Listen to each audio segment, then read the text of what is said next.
This is a day that college football fans circle on their calendar every year.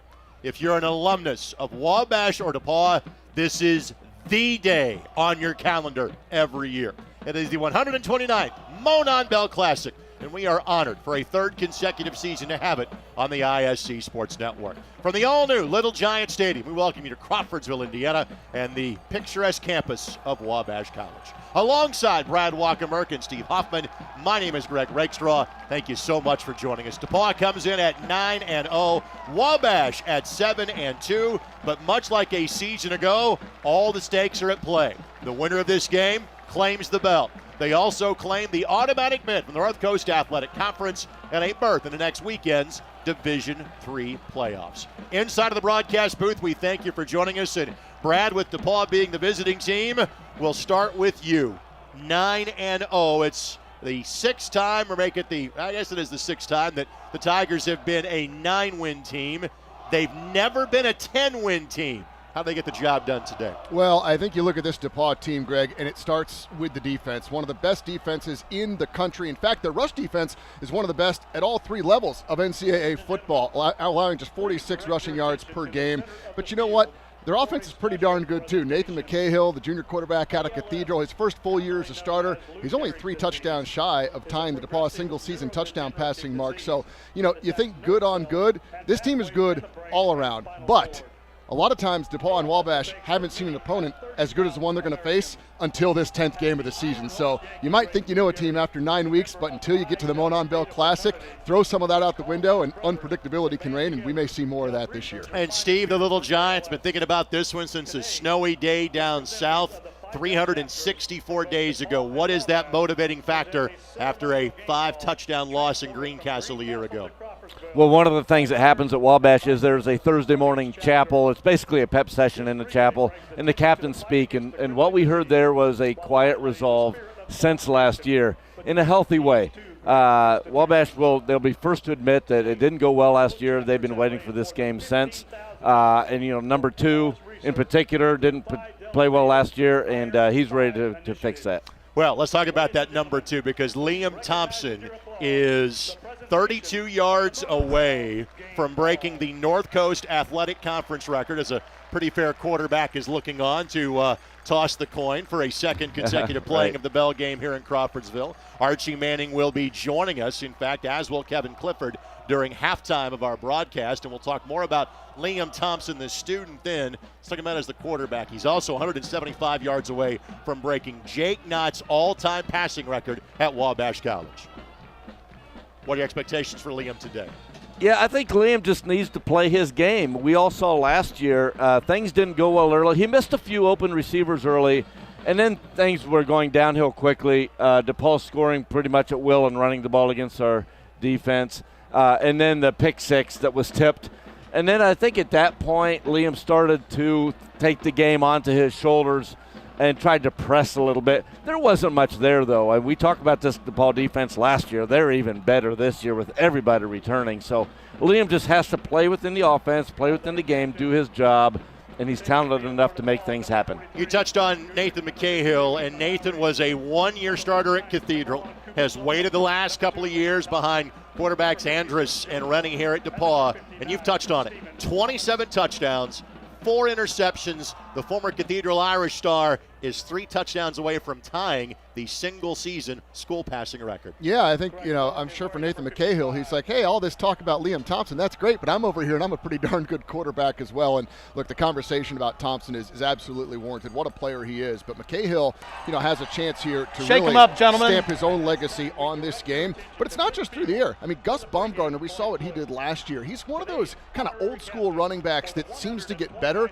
the more you give him the ball and just wear out a defense as the game goes along. So they're going to rely on Baumgartner a lot, especially, obviously, to keep the ball out of Thompson and the Wabash offense's hands. Let's listen to our referee, Pete Hampton, working his 5th Monon Bell Classic. And with his sons Cooper, Peyton, and Eli, host the Manning Passing Camp each summer. He is a member of the College Football Hall of Fame and serves as the chair of the National Football Foundation Hall of Fame Board. So Pete Hampton. He is also a member of the National Football Federation DePauw as the Hall of visiting Fame. team. We'll get to call the Wabash toss. College alumnus Kevin Clifford, class of 1977, is a fellow NFF Hall and Fame Both these board two member teams with phenomenal Mr. Manning. offensively. Now, Wabash has won the referee, toss. Pete Hampton. Let's see exactly how they handle it. Wabash has deferred their choice to the second half. So DePauw clearly will have the football, and last year, Brad, DePauw set the tone for that game by scoring on the opening drive. Well, I'm sure they'd love to do nothing more than the same thing this year, Rake. And, we'll see when they come out. You get those opening drive, first quarter jitters a little bit. Now, last time on this field 2 years ago, DePauw came out and raced to a 21-0 lead. We all know how that ended up as Liam Thompson, Little Giants, rallied back. But still, you want to set the tone early, knowing that you're going to have to give the ball to Wabash to start the second half. So a big, important drive for the Tigers to come out. We've got two very interested spectators that are standing by before this game kicks off. And with that, let's welcome the fourth member of our broadcast crew. Here's Kelsey Casper. Thanks so much, Greg. Two special guests indeed. I'm joined by DePauw University President Lori White and Wabash College President Scott Feller. And President White, we'll start with you. The most anticipated game of the season. What does the Monon Bell not only mean for DePauw football, but for your university? Well, it means everything to us. We are 9-0 going into this game, looking for an undefeated season against our rivals, the Wabash Little Giants, and one of the greatest rivalries in all of college football. Let's go Tigers. And President Feller, an opportunity to host this year. How exciting is it to have all your students and thousands of alumni here to celebrate? Well, the last time we had this much excitement here was at our commencement ceremony. It's a joyous week to be at Wabash College. We've got thousands of our alumni here. They're very excited. The chance to see Wabash take back the Monon Bell and to end DePauw's undefeated season as we head off to the Division III playoffs is a great opportunity for all of Wabash. You can tell it's a great rivalry. Thank you so much for both of you. Appreciate your time. And of course, good luck, you guys. Greg, back to you. Let's go Tigers! Thank you, Kelsey, and thank you to both presidents of these two wonderful schools. And again, you have lived the Bell as a player. You now do it most every year, Steve, as an analyst. But again, Wabash College is your full-time employer as well. What does Bell Week mean to both of these institutions? I don't think players appreciate how blessed they are to be have this game at the last game of the year, because no matter how your season goes, you have the Bell game to finish with. And as a player, you just go through that. But I look at these other Division III schools and these other Division III rivalries or just last games of the year, and they're just regular games. This is always something that's circled, always something you can do. They're lucky to be playing in an environment like we're looking at right here. Daniel Roach, one of the deep men back for DePauw, one of 85 Indiana natives on this DePauw roster. He played for Central Catholic High School. On to kick the ball away, Brody Rucker will have that opportunity for Wabash. And there's always a trick play or two. There's always also the possibility that the opening kickoff could be returned for a touchdown. Heck, in 1994, both opening kickoffs were returned for touchdowns. It's that type of game, and we are thrilled you are with us on the ISC Sports Network. And Roach will watch that one sail in the end zone for a touchback, and the DePauw Tigers will have the football at the 25-yard line. We've given you some of the particulars on Nathan McCahill, and as Brad alluded to, Gus Baumgartner is tremendous. He is one touchdown away for being second on DePauw's all-time leading list in terms of rushing touchdowns. It is a massive offensive line led by fifth-year senior Blake Kaufman, 6'5", 325 out of Cathedral High School. Oh, and they'd love nothing more than to be able to have Baumgartner reach that 5.7 yards per carry average he has right now and just dominate in the trenches, much like they did a year ago. 223 yards rushing in the Bell game. Baumgartner a career high 155. And it is a handoff to Baumgartner, and Baumgartner gets a yard, and that is it. Tackle made by Wabash. Stephen Thomas on the play, and let's talk about defensive stars for this Wabash team. Players like Joe Rios, Gavin Rupert, Will Olive come to mind. Yeah, and they've gotten better as years gone on. We had some rough years on defense, and we were talking before the game. As we know about Wabash's offense and DePauw's defense. This is the interesting matchup of the game right here. DePauw's offense against the Wabash D. 2nd and 9. Blitz coming. McCahill fires. Catch made. First down. Ballantyne taken down at the 45-yard line. DePauw tackle made by Will Netting, but it's a first down for the Tigers after a pickup of 20 yards. Yeah, it's just a simple pitch and catch and a nice move by Ballantyne to get out of the tackle, and that's all timing right there. And McCahill hit the route perfect time, and Ballantyne able to get yards after the catch. Ballantyne, a sophomore wide receiver, approaching 40 catches on the year, has 8 touchdowns as well. So ball now at the 46-yard line. Fake the handoff, quick hitter, that's Quigley. Quigley hurdles a man, crosses the 50, and taken out for gain of 8 yards. And Brad Quigley kind of is the Swiss Army knife, does a variety of things. One of the many Carmel Greyhounds we'll see for DePauw today. Yeah, I was going to say, you don't expect to see a tight end with those kind of moves, but this is a guy that they'll give the ball on end around, some designed runs. He really can do a lot of things for this offense, offer some versatility, and that's a nice design play. You got to get that block outside. They did on the far side of the field, and that gets them 8 yards. McCahill 2 for 2 so far in terms of throwing the football. Just the 4th play of the game, and already DePauw has crossed the 50-yard line. McCahill, catch made, first down inside the 25-yard line. That is Jalen Smith, and Brad, he is the big play target for the Tigers. He really is. He's always a touchdown waiting to happen. He has one of the biggest average yards per catch in all of the country across all levels, and he's been playing regularly since a freshman, now a junior. A big play threat anytime he touches the football. Steve, what's the adjustment here early for Wabash defensively? Well, it's interesting because Coach Ridings, our defensive coordinator, thought we needed to stop the run, and DePauw would have to run to set up the pass. They're throwing the ball without being real successful on the runs right now. Pistol formation with a fullback to lead. Baumgartner cuts back, tripped up, picks up the 20-yard line on the play. But so far, Wabash has limited the damage in terms of the rushing game. It's been the passing game. It's been the big play opportunities. Last year, a 75-yard scoring drive to open the game for the Tigers, and they're threatening to do the same yet again.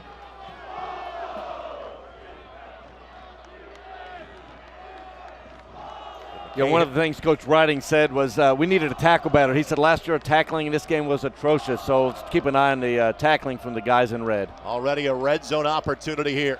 Flare out to Baumgartner. Baumgartner with blockers in front, lowers the shoulder. He'll have a first down. Going to be 1st and goal to go for DePauw. Netting on the tackle for Wabash. That's just simply get the ball in the hands of your playmakers and let them make a play. You need one block to spring that. They got it on the outside with Quigley, and it's another first down for the Tigers. Baumgartner, not a guy that usually is much of a threat receiving out of the backfield. Nor that's Caden Whitehead, the backup, and because so many of the games have been lopsided for DePauw, their twos have gotten as much action as their ones have during the course of the season. Don't expect to see that today. 1st and goal. McCahill looks, fires, and overthrows his man. Frankly, if he didn't, that would have been intercepted. Fantastic coverage, that time by Cooper Jarvis for Wabash. Yeah, and you'll see Wabash playing a lot of different defensive backs back there, but, still not getting much pressure at all right now. And that's the one thing we saw last year was DePauw winning in the trenches. So you let him stand back there and look around, and he's going to find somebody open. Jarvis, a junior from Western High School, just outside of Kokomo. So 2nd and goal. Fake to Baumgartner. McCahill throws, touchdown. Ballantyne caught the first pass on the 2nd play of the drive. He ends the opening drive, and for a 2nd time in as many visits here to Crawfordsville, DePauw is on the board first. Well, Rake, you mentioned it. If that's the script you want to start the game, then DePauw ran through that script perfectly. Right down the field, a combination of runs and passes, and McCahill looks really, really comfortable right now, hitting several different receivers on that drive. That's a great start for the Tigers. For Ballantyne, touchdown number 9 on the season. Extra point try coming up here for DePauw. So 3 minutes, 17 seconds off the clock. Extra point try is up and good. Tigers 7, Little Giants get the ball when we come back to Crawfordsville. It's 129th Monon Bell Classic. You're watching on ISC. It amazes me that our student athletes can play huge roles on our teams, but can also hold major offices on campus, travel abroad, land internships, and ultimately go straight into unbelievable careers and opportunities. Student athletes love their DePauw experience because they can be a student, studying abroad, participating in internships, clubs, and organizations, and still win conference championships and pursue national championships. At DePauw, you don't have to choose. You just have to follow your dreams. DePauw University, where tradition meets excellence. Our scholar athletes reach for academic success while fueled by a passion for greatness in competition. It's here that history is made and innovation achieved. Their stripes are never given, they are earned. Tiger pride runs deep in the black and gold with faculty who receive international recognition. We also crown national champions and battle it out for the Monon Bell. Our award-winning students and alumni embody ingenuity and grit. Be a part of something bigger and roar with pride. Back in Crawfordsville, again, Greg Rakestraw, Steve Hoffman, Brad Walker, and Kelsey Casper will check in throughout the game from the sidelines as well. In our third year bringing you this Monon Bell broadcast on the ISC Sports Network. I've got people checking in from Indianapolis, Fort Wayne, Lafayette, Houston, Texas. I'm sure the international shout-outs will start at some point in time as well. Thanks for joining us on ISCSportsNetwork.com, our YouTube, Twitter accounts, and all the regular places you DePauw and Wabash fans are used to watching your team. You see the scoring drive for the Tigers. 8 plays and 75 yards. Cathedral graduate Ben Gomez, one of 9 Cathedral players on this DePauw roster. Blast this from the end zone, and normally Wabash will give the automatic touchback regardless of the fair catch, but don't worry about that one. So now we'll see Liam Thompson take the field, and for as good as Liam has been throwing the football this year for Wabash, he's also, Steve, been their leading rusher so far this season. Yeah, Liam will surprise people with their legs, at least early in his career. Now, by this time, people can see what he can do. They don't like him with the ball a lot, but if it's there, they do want him with the ball in his hands, running the ball. Just don't want him to take those hits and those shots. But, you know, with this game, you're going to do it. This is the last game of the year. There's no more games after this, Stevie. That might be scary. Campbell out of the backfield. Thompson, pump and go. Deep ball. Has a man, overthrows him. Derek Allen. We mentioned Jalen Smith, the big play target for DePauw. Allen is that guy for Wabash. Just kind of flattened his route out there a little bit, and Thompson overthrows him. Well, interesting. Those are the kind of throws last year early in the game we saw that weren't connecting. You'd have somebody with a step or two on the defender, and we just weren't making those throws.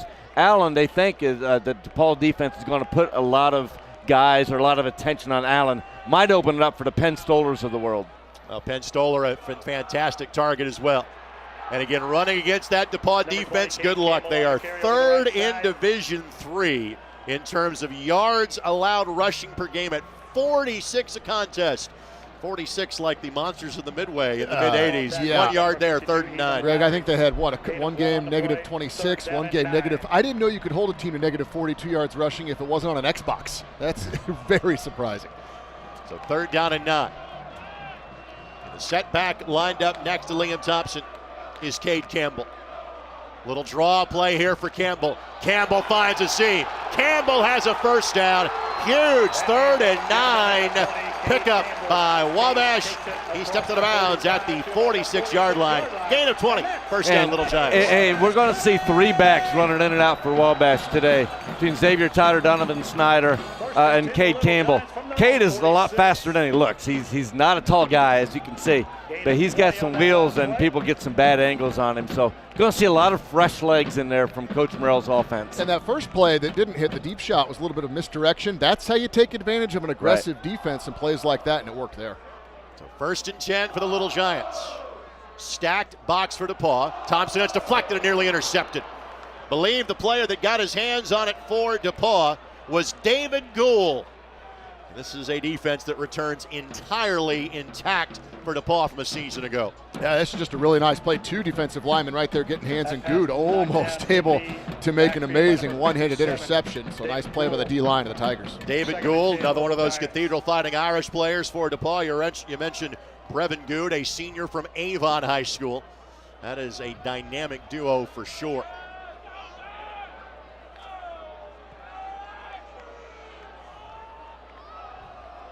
Thompson throws in the flat. Catch made.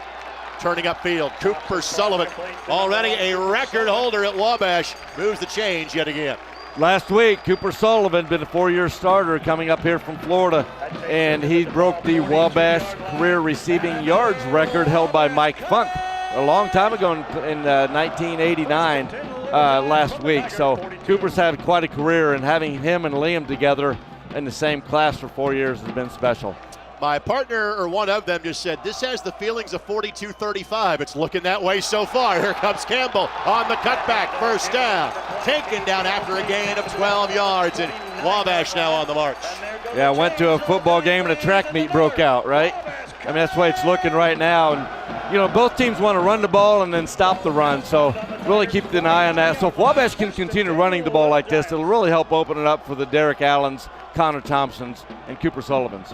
Campbell picked up 13 yards, and I know, Steve, that despite DePauw's success against the run, Don Morrell felt his team could run the ball today because of their athletes in the backfield and the guys they have up front. He did, and he thought we could do it out of 12 personnel, meaning a single back and 2 tight ends. We haven't seen a lot of that yet, but he did think that. You reference Xavier Tyler again. He is the third back simply in how he is listed, but he is very much a talented running back. 329 yards rushing in limited snaps and 7 touchdowns for Xavier this year. Xavier has really started to come into his own this year, getting a little bit more and more snaps, and you know he's going to be getting that more with both Donovan and Cade graduating after this year, but Xavier's really shown some nice things for a youngster. What's the adjustment here, Brad, defensively for DePauw? Not allow yards. No, I'm just kidding. I think, but honestly, the pass has set up the run really well. Some good route combinations. That last pass we saw to Sullivan was a really nice combo. I mean, at this point, see what pressure you can get if you can get some pressure on Thompson. Already midway through the opening quarter. Thompson feels pressure, has a lane, slings it instead. Catch made, Allen. First down, Wabash at the 9-yard line. First and goal for the Little Giants. Vintage Liam Thompson right there, like using his legs to get out in the open and then using that quick arm release and arm strength to get it out there. Those type of things will drive defenses nuts. As a quarterback comes out and if someone has to come up, he throws right in behind you. Derek Allen, 60th catch of the season. He's got 12 touchdowns as well. Derek, a senior from Warren Central High School.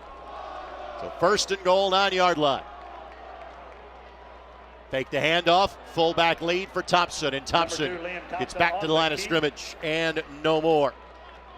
Jonathan Bruder, we'll call his name a lot, makes the tackle for the Tigers on that play. Yeah, I mean, it's a good stop by DePauw. I like that play call, though, because now DePauw's defense has to think about the threat of Thompson on the ground, especially designed runs like that. So it's just something else you put in the mind of that DePauw defense. It's guessing a little bit right now.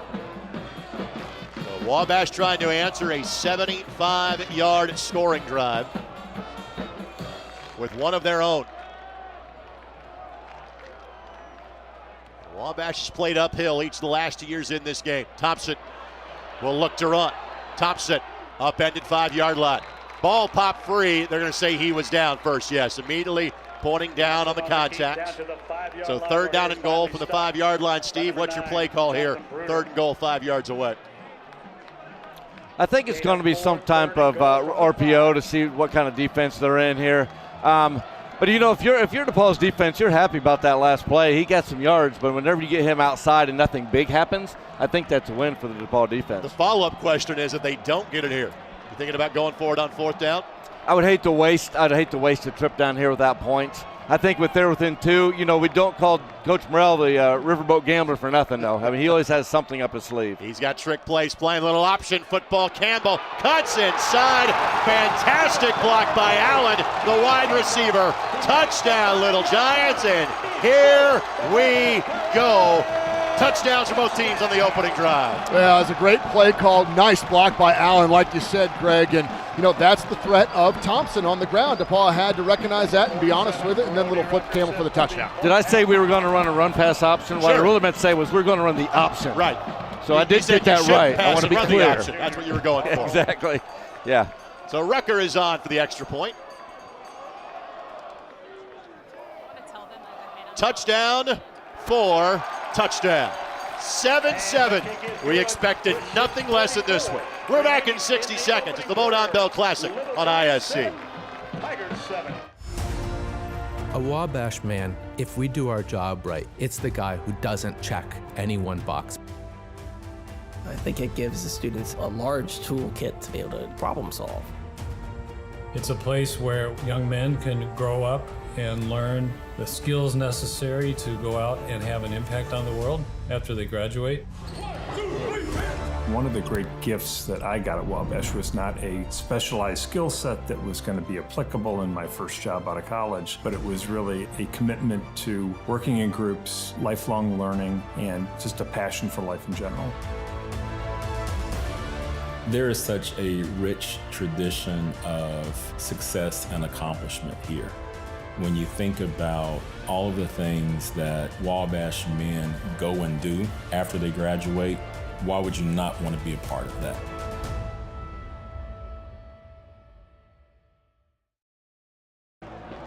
We want to take this moment to thank our tremendous ISC Sports Network crew. Simply put, we value this game. This is one of the highlights of our schedule every year.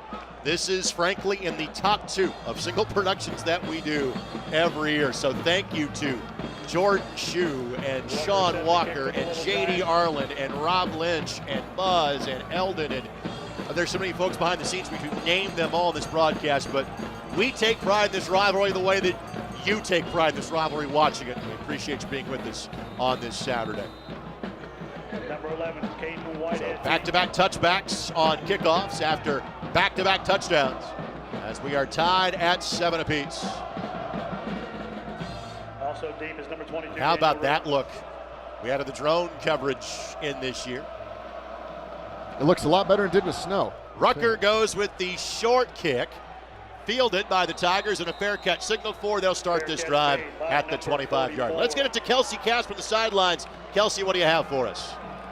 Well, head coach John Morrell calls him the Taylor Swift of Wabash College. He's referring to his 4-year starting quarterback in Liam Thompson, who he says is just the total package. And Greg, I'm sure you have listed his records and his accomplishments on the field, but it's really what he does off the field that makes him special. In his limited free time, you can find Liam Thompson giving tours of Wabash College around campus. Coach told me he doesn't even know how many tours he's given, 300, maybe even 400, and doesn't know how many students have strictly come to Wabash based on the tour that Thompson has given him. So based on his extracurriculars, his success in the classroom, and his work ethic, he is a special player for this Wabash program. So I asked Coach, is he one of the best to ever wear a Wabash jersey? And he says 100% he's in that conversation. Handoff goes to Caden Whitehead. Kelsey, thank you very much. Whitehead from Park Tudor School on the north side of Indianapolis. Again, he and Baumgartner will rotate. Caden picks up 4 yards. Yeah, that's a nice run just to get some yards on first down. And again, I think a key, Steve, you mentioned it too, that Wabash is going to have to get some pressure on McCahill when he's back in that pocket. There was none on that first drive, and DePauw went right down the field. So we'll see if they change anything up to get some pressure on him now. I'll ask you that question about Liam Thompson, one of the best to ever play here at Wabash College. Yes. No hesitation on that answer. 2nd down and 5. And H-back will lead the way. Whitehead again finds that seam, and where he dives, that should be good enough to move the chains. Another first down for DePauw. Yeah, we saw it with Wabash on the first drive. You mentioned a couple times, Greg, but you can have multiple guys that run the ball in your offense. It's such a help, not only to keep things fresh, but offer a little bit of different look, different skill set. So Whitehead giving Baumgartner a nice breather here and so showing how productive he can be. Emmons, Smith, Watkins, Martin, Kaufman, the fellas up front. Smith, the undersized fellow of the group at 260. A couple of 300-pounders in that group for DePauw as well. Well, he's only a freshman, so let's check back in a few years. They call him tiny. Quick hitter. McCahill on the seam route. That's Quigley. Quigley past the 50-yard line, first down again. Quigley played a little quarterback at Carmel, played some tight end at Carmel. He will run the ball in goal line situations as well, run some wildcat. They'll find a way to get him the ball while Brett Dietzen covers. And that was great patience by McCahill. He waited for the linebacker to choose to go out and cover the outside receiver in the flat, and that left Quigley open over the seam with that quick slant. McCahill 5 for 6 to start the game for 75 yards passing. This might be a game where one stop wins it. At least that's the way it's feeling here in the early going. These two teams both in the top 20 of Division III offenses. Handoff to number 11. On the handoff, it's Whitehead, and he'll be just shy of the first down. He'll pick up 8. So again, defensive adjustment coming here for Wabash. What do you think, Steve? Well, I think going back to your first stop wins it. I think it comes down to an offense not making a mistake as well, or let's say defense not forcing a mistake, or even a tip pass like we saw earlier. One of Liam's passes could have easily been picked off because it was tipped. Something like that can happen to stall a drive. We got to find a way, Wabash does, to get pressure on McHale. Again, Whitehead, and this time he'll get back to the line of scrimmage. He might get a yard. Wabash had some penetration in that backfield. Getting back there for the Little Giants. Gavin Rupert helped to make the play. Yeah, that looked like it might be 3rd and 5, and Whitehead did a nice job of sidestepping that tackle in the backfield and at least getting back to the line of scrimmage. Rupert, a sophomore from Greenwood. 65 tackles on the season. Potential 4-down territory here on 3rd down and short. Baumgartner back in for the short yardage effort. And Baumgartner hits, but getting yards after the contact. 1st down. Brock Robertson got there, but Baumgartner had enough momentum to move the chains. Well, the Gus bus just keeps on rolling. It looked like he was stuck about a half yard short, but using that body to stretch and fall across the marker. That's why he is one of the best backs in Division III. Patent pending or trademark on the Gus bus, by the way? I guess it depends on how many stops it makes the rest of the game. We'll see. He didn't get stopped very much last year in this game with 155 yards rushing. It's a ball at the 39-yard line. Flag flies. Baumgartner only got a yard, and I think this is going to be a formational penalty. Or is it against offside? Offside against Wabash. Again, our referee is Pete Hampton. First flag of the game. Offside. Defense, number 43. 5-yard penalty. Down remains first. Owen Volk just a little excited on that play. 1st and 5. Volk, the guy that we'll talk about a lot. 19 tackles this year, 4.5 tackles for loss for the junior. Owen from Roncalli High School. Some of the volunteer officials from Wabash didn't agree with that call, but that's hence the nature of the rivalry. Baumgartner. Nope. McCahill throws it. It's intercepted. Great read by Wabash. Picked off. Just McCahill's 5th of the season. Returned back to the 40-yard line and give that play to Mike Holsclaw. Look at the interception. Well, we were just talking about one of the stops you can get is the big play, and hey, let's see how the teams respond here. I tell you what, I thought he had Smith, I thought wide open. I thought he just underthrew it. I'd like to see the replay here. Well, I think you're right, Steve. He was open, and he just underthrew the ball a little bit, made for an easy interception, but great coverage, great patience by Wabash. So Holsclaw gets the pick. Look, young man from Lafayette Jefferson. And there's that first stop that you're looking for in this football game. Well, it's about getting those in this game, but it's also about how both sides react to that. Like, it's really important if you're DePauw that you handle that the right way and don't panic, and that Wabash takes advantage. On the handoff, and again, you'll see multiple backs for each of these two teams. That is Donovan Snyder that has kind of fought through some concussion issues at times this year. Yeah, he's a tough kid. He's a fighter, and he runs the same way as his personality, right? He's just going to get the yards. There's no 3 yards in a cloud of dust anymore in the fields they play on. But, you know, that's the kind of runner he is. Snyder from Mishawaka High School. Again, he is a senior. This is his last Bell game. Thompson, rolling pocket in the flat, finds his man.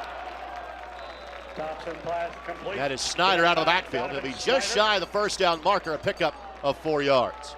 Again, you can see the Wabash offense really kind of keeping this stout DePauw defense off balance a little bit with being able to run the ball successfully enough, like Coach Morrell thought we could against this tough defense, and then running some play action off of it and getting Liam outside the pocket a little bit. Enrique Ruiz will come in as an extra blocker on this play for Wabash. He wears 2 different numbers, 64 when he is a lineman, 41 when he is a tight end, and you can see at the end of the formation he is eligible here.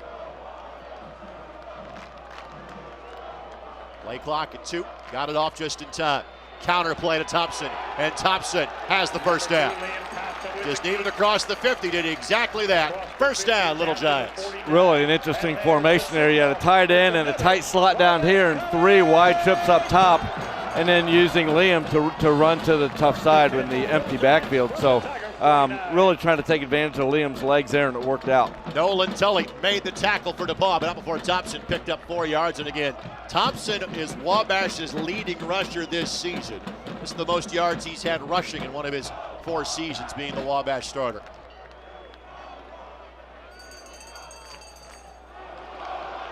Free play.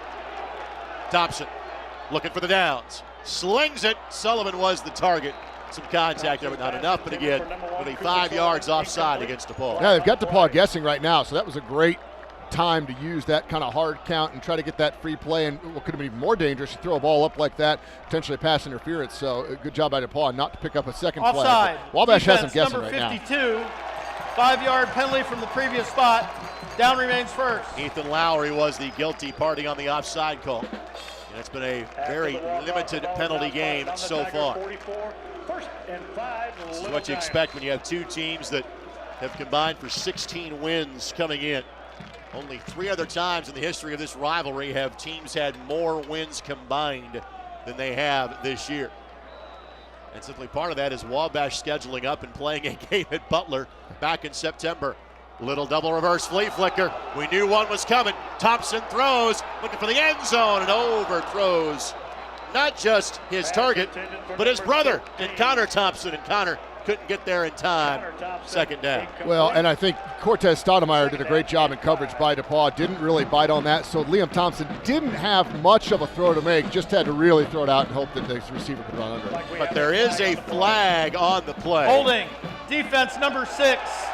10-yard penalty from the previous spot. Automatic first down. And Thompson knew he had that one in his pocket, didn't he? Yeah, when I looked downfield, when the flea flickers see who they had run, I saw a grab there to slow him out by a step or two. And of course, not only is Steve our analyst, he's also our Mike Pereira, our Dean Blandino of the crew, because last night he was the lead referee on a fantastic game between Hamilton Southeastern and Westfield. Fantastic game, great atmosphere at Westfield, just a lot of fun to be out there. One where Brad Wakamerka was an interested spectator at that game. Yeah, go Rocks, nice win. Handoff goes to Campbell, another flag flies in. Campbell limited to 1 yard, but again, let's see. Illegal procedure going to be called against Wabash College. I was thinking early on how clean this game had been through the first 2 possessions, and now a lot of laundry on the field. Illegal formation on the offense, more than 4 in the backfield. 5-yard penalty. Down remains second. Yeah, that's a receiver lining up off the ball when he's supposed to be on the ball. First down, by the way, not second. That penalty is 5 yards from the previous So spot. first and 15. To the 39. Wabash first and 15. Wabash trying to defend home turf for the second time in 3 years.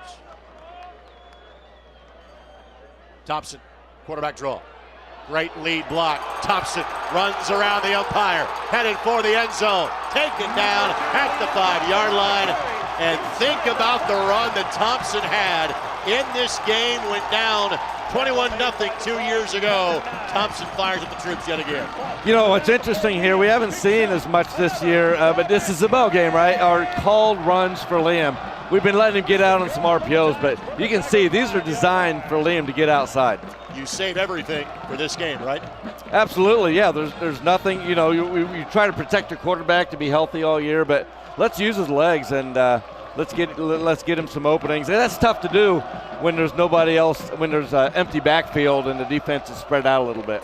Sullivan is the lone receiver in this formation. Tyler, the ball carrier. Jump cut, dives, and will be taken down at the 1-yard line. Wabash can elect to let this run to the quarter break if they so choose. And it appears that's exactly what they will do. Well, Wabash and DePauw tied at 7 after 50 minutes. However, they're a yard away from taking the lead when we start quarter number 2. Back in a moment. It is 129th Monon Bell Classic, and you're watching on ISC. We are tied at 7 points apiece. This year, DePauw University proudly celebrates the best of the best. 6 remarkable alumni and a national championship team will join the prestigious DePauw Athletics Hall of Fame.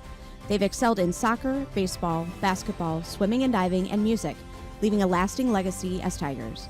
It's through their passion, dedication, and Tiger pride that we are honored to forever etch their names into the history books as part of our Athletics Hall of Fame.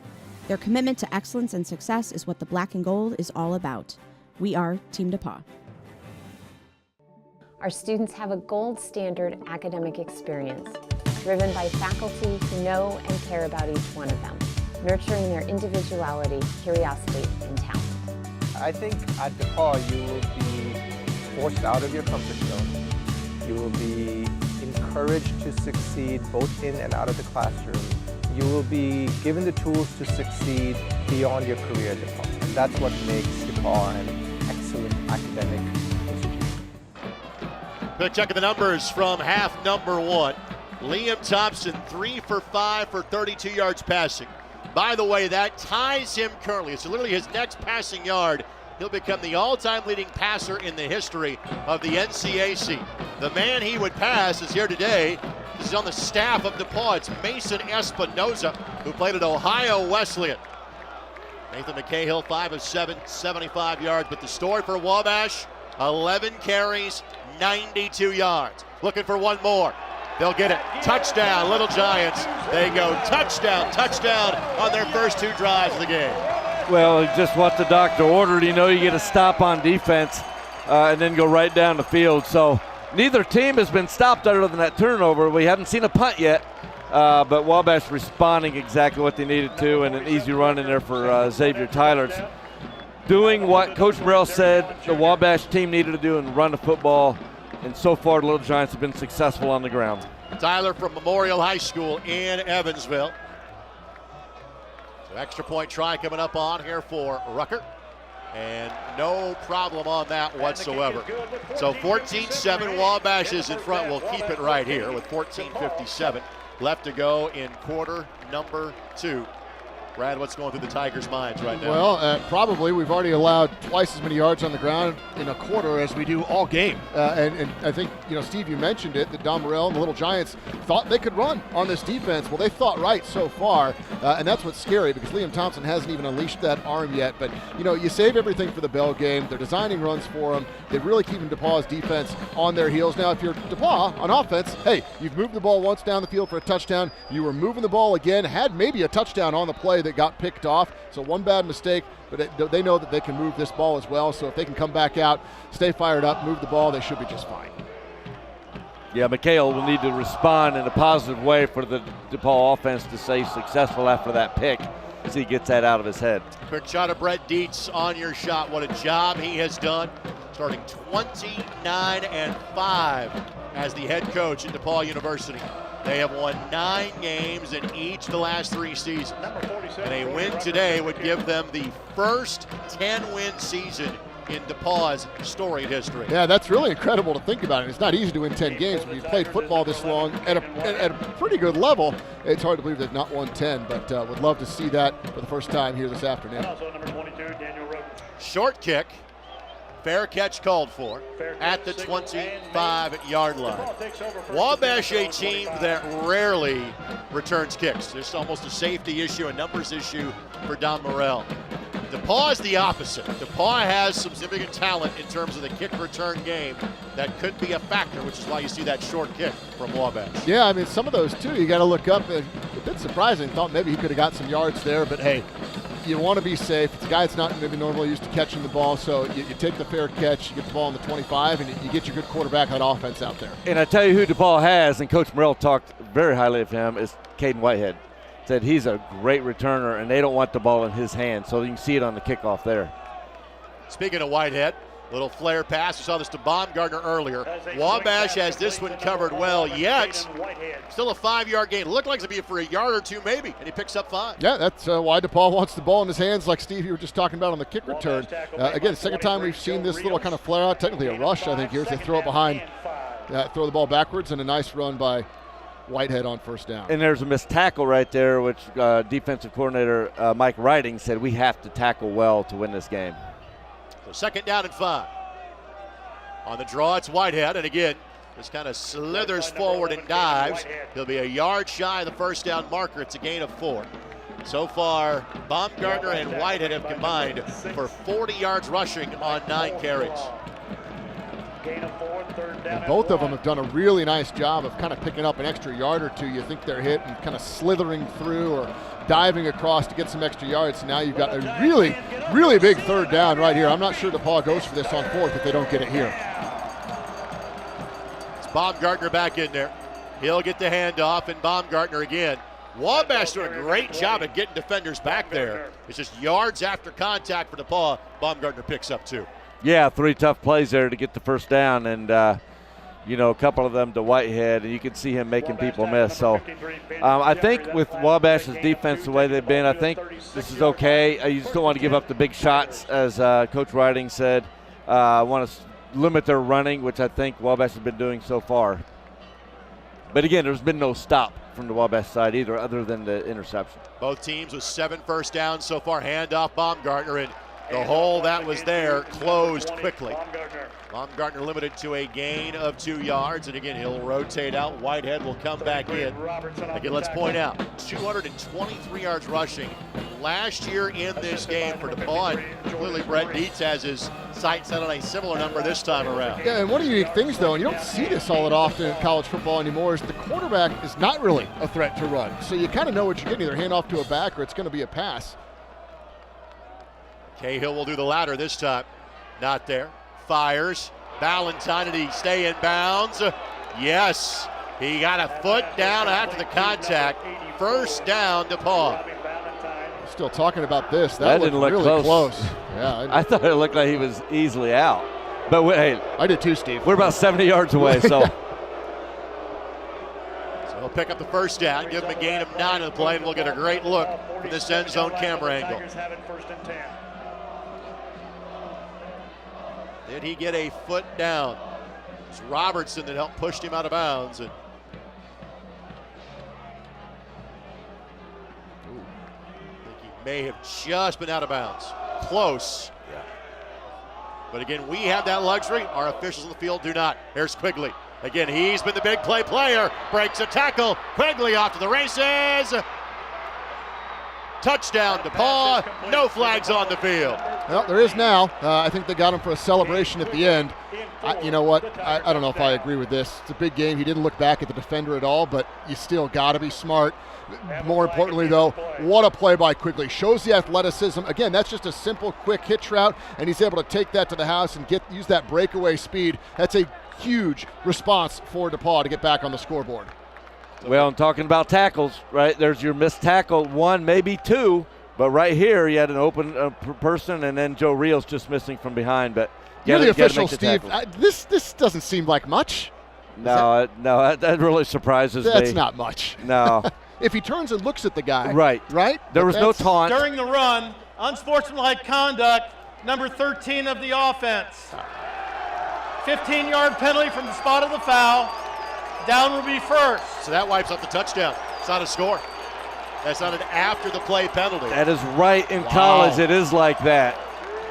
Yeah, so that's a surprise. That's a bad call. Now you wipe a touchdown off. He didn't look at the defender. It really wasn't that egregious. We're talking about a big game, very emotional. Brett Dietz is going to be fired up at the refs. He's going to be fired up at Quigley too. You got to be smart. You can't leave it to chance. But that's a tough one to take. So from where the celebration started at the 5, you back it up 15 yards. First and 10 DePauw at the 20. Yeah, what a big call. Handoff goes to Whitehead. And Whitehead, good job after contact. Clearly, he's a star of the future for the Tigers. He picks up 5. Yeah, again, him and Baumgartner just a couple of yards after contact or stretching, finding a way to keep the ball moving upfield. This is a big moment for DePauw. I mean, that's a pretty deflating call. Let's see how the Tigers can respond here and see if they can stick it back in the end zone. Boy, Whitehead's going to be a tough guy as a Wabash fan to watch for the next 3 years. He's a runner. McCahill. Now he will tuck it and run. Gets a great block. McCahill scores. No flags this time. This one will stand. Touchdown, Tigers. And like I said just a few minutes ago, really not a threat to run is Nathan McCahill. Well, that's why I'm not coaching DePauw. Well, that's a nice play. That's just good recognition by the quarterback, though. And nice job by DePauw after what could have been was a deflating penalty to come right back 2 plays later in the end zone. And yes, Steve, that track meet, it's on. And that was a called quarterback draw right there for McCahill. Like you said, not expecting. You can see Whitehead coming out and blocking right away. Good call. So Tigers on to kick the ball away. Matthew Berry on for the extra point try. A couple of different kickers have been used this year for the Tigers. Berry gets it up and good, and the track meet continues. 14-all early second quarter. We're back in 60 seconds. You're watching the Monon Bell Classic on ISC. I think What is so profound about Wabash is that no matter who our students are, we provide them with the challenge and the support to exceed their potential. We want any young man who really wants to come to Wabash College to be able to do so. It's a brotherhood, and that's definitely true, and you want to help your brother. I wanted to help in any way that I could for the college to have a sustainable endowment and to have the ability to offer young men from all walks of life the opportunity to come to the college. Education changes lives, and educated people can make a real difference in the world. I feel very proud of the work that we've done so that Wabash can continue to turn out these gentlemen who go on to careers and life and take with them the values that they've learned here. So these two teams are tied. 3 possessions for DePauw, 2 for Wabash. 1 possession and an interception. Every other one has ended at pay dirt. Gomez on to kick this ball away for the Tigers. 8-play, 75-yard drive, second of the game for DePauw. Gomez's kick. And will this one stay in bounds? Yes. By the laces of the football, just tucked inside the pylon. Touchback, DePauw. Let's go to the sidelines and Kelsey Casper. Well, guys, DePauw is obviously a perfect 9-0 coming into this game, but talking with Coach Dietz before this game, he says one of his biggest fears this season was this team not facing much adversity, especially coming into this game, but they saw that adversity in their overtime win versus Wittenberg. They were down by 14 going into that fourth quarter, and Nathan McCahill threw 2 picks in the first half of that game, but he says he loves the way his team responded in that game. They showed a ton of grit, and McCahill was perfect in the fourth quarter, so they're going to use what they learned in that Wittenberg game here today. Kelsey, thank you very much. Making the handoff, it's Thompson, and Thompson tripped up, but again, picks up 6, if not 7 yards. Second and short coming up for Wabash. He may have lost control of that ball a little bit. It looked like people were kind of scrambling as if there was a little bit of a fumble there, but again, another play call for Liam. I mean, letting it all hang out today, and Liam with the leading rusher again for Wabash, as he's showing all year. 5 carries, 50 yards for Thompson. By the way, Quinn Scholler, Mark Castor, Joe Mullen, Cameron Ford, Cannon Kelly. That's the 5-pack up front. The sidewinder throw finds Sullivan, channeling Patrick Mahomes, maybe even Kent TeColvey. Thompson picks up 8 yards, first down Wabash. Yeah, I'm old enough to remember that Kent TeColvey reference. We have a player down. It is Nolan Tully. It is the injured player for DePauw. You know, and that time empty backfield around Thompson. And Steve, we saw earlier the penalty for, having too many men in the backfield. We've seen a lot of different formations from this Wabash team already this afternoon. You see these guys on a regular basis. That might be normal, or is this also a little bit of Don Morell saying, hey, let's pull out all the stops, some new plays, new formations for the Monon Bill game? No, it's kind of been their MO all year, just to come out in a lot of different looks and see what how defenses are going to line up. I think what showed off there was Liam's quick release on that pass. It wasn't very far, but boy, when he makes a decision, he gets rid of it so quickly. That has really improved over his 4 years there. By the way, that sidearm sling, that's the record breaker. He is now the all-time leading passer in the 40-year history of the North Coast Athletic Conference. Thompson trying to avoid pressure and will pick up positive yardage. Could be a first down. Makes a wise business decision, and love the sportsmanship. He and Brevin Good both tap each other on the top of the helmet. First down Wabash. Yeah, that's the way Liam is when he's out on the field. And I'm glad his record was broke with a complete pass to Cooper Sullivan, who they've been attached at the hip for 4 years. But that play right there will drive defenses nuts. And, when Wabash defense goes against a quarterback like Liam, you get them bottled in, you think you got them in the pocket, and next thing you know, they're running for a first down. It'll just demoralize the defense. So Thompson picks up 14 yards, and again, this is a DePauw defense that has allowed an average of 12 points a game. Wabash obviously has topped that. Snyder plows forward. A series of Tigers on to make the play. Dominic Siebel amongst those on to make the tackle. Second down. You wanted to say a pride of Tigers on to make the play, Greg. I know you were waiting to do that. now I can. Thank you.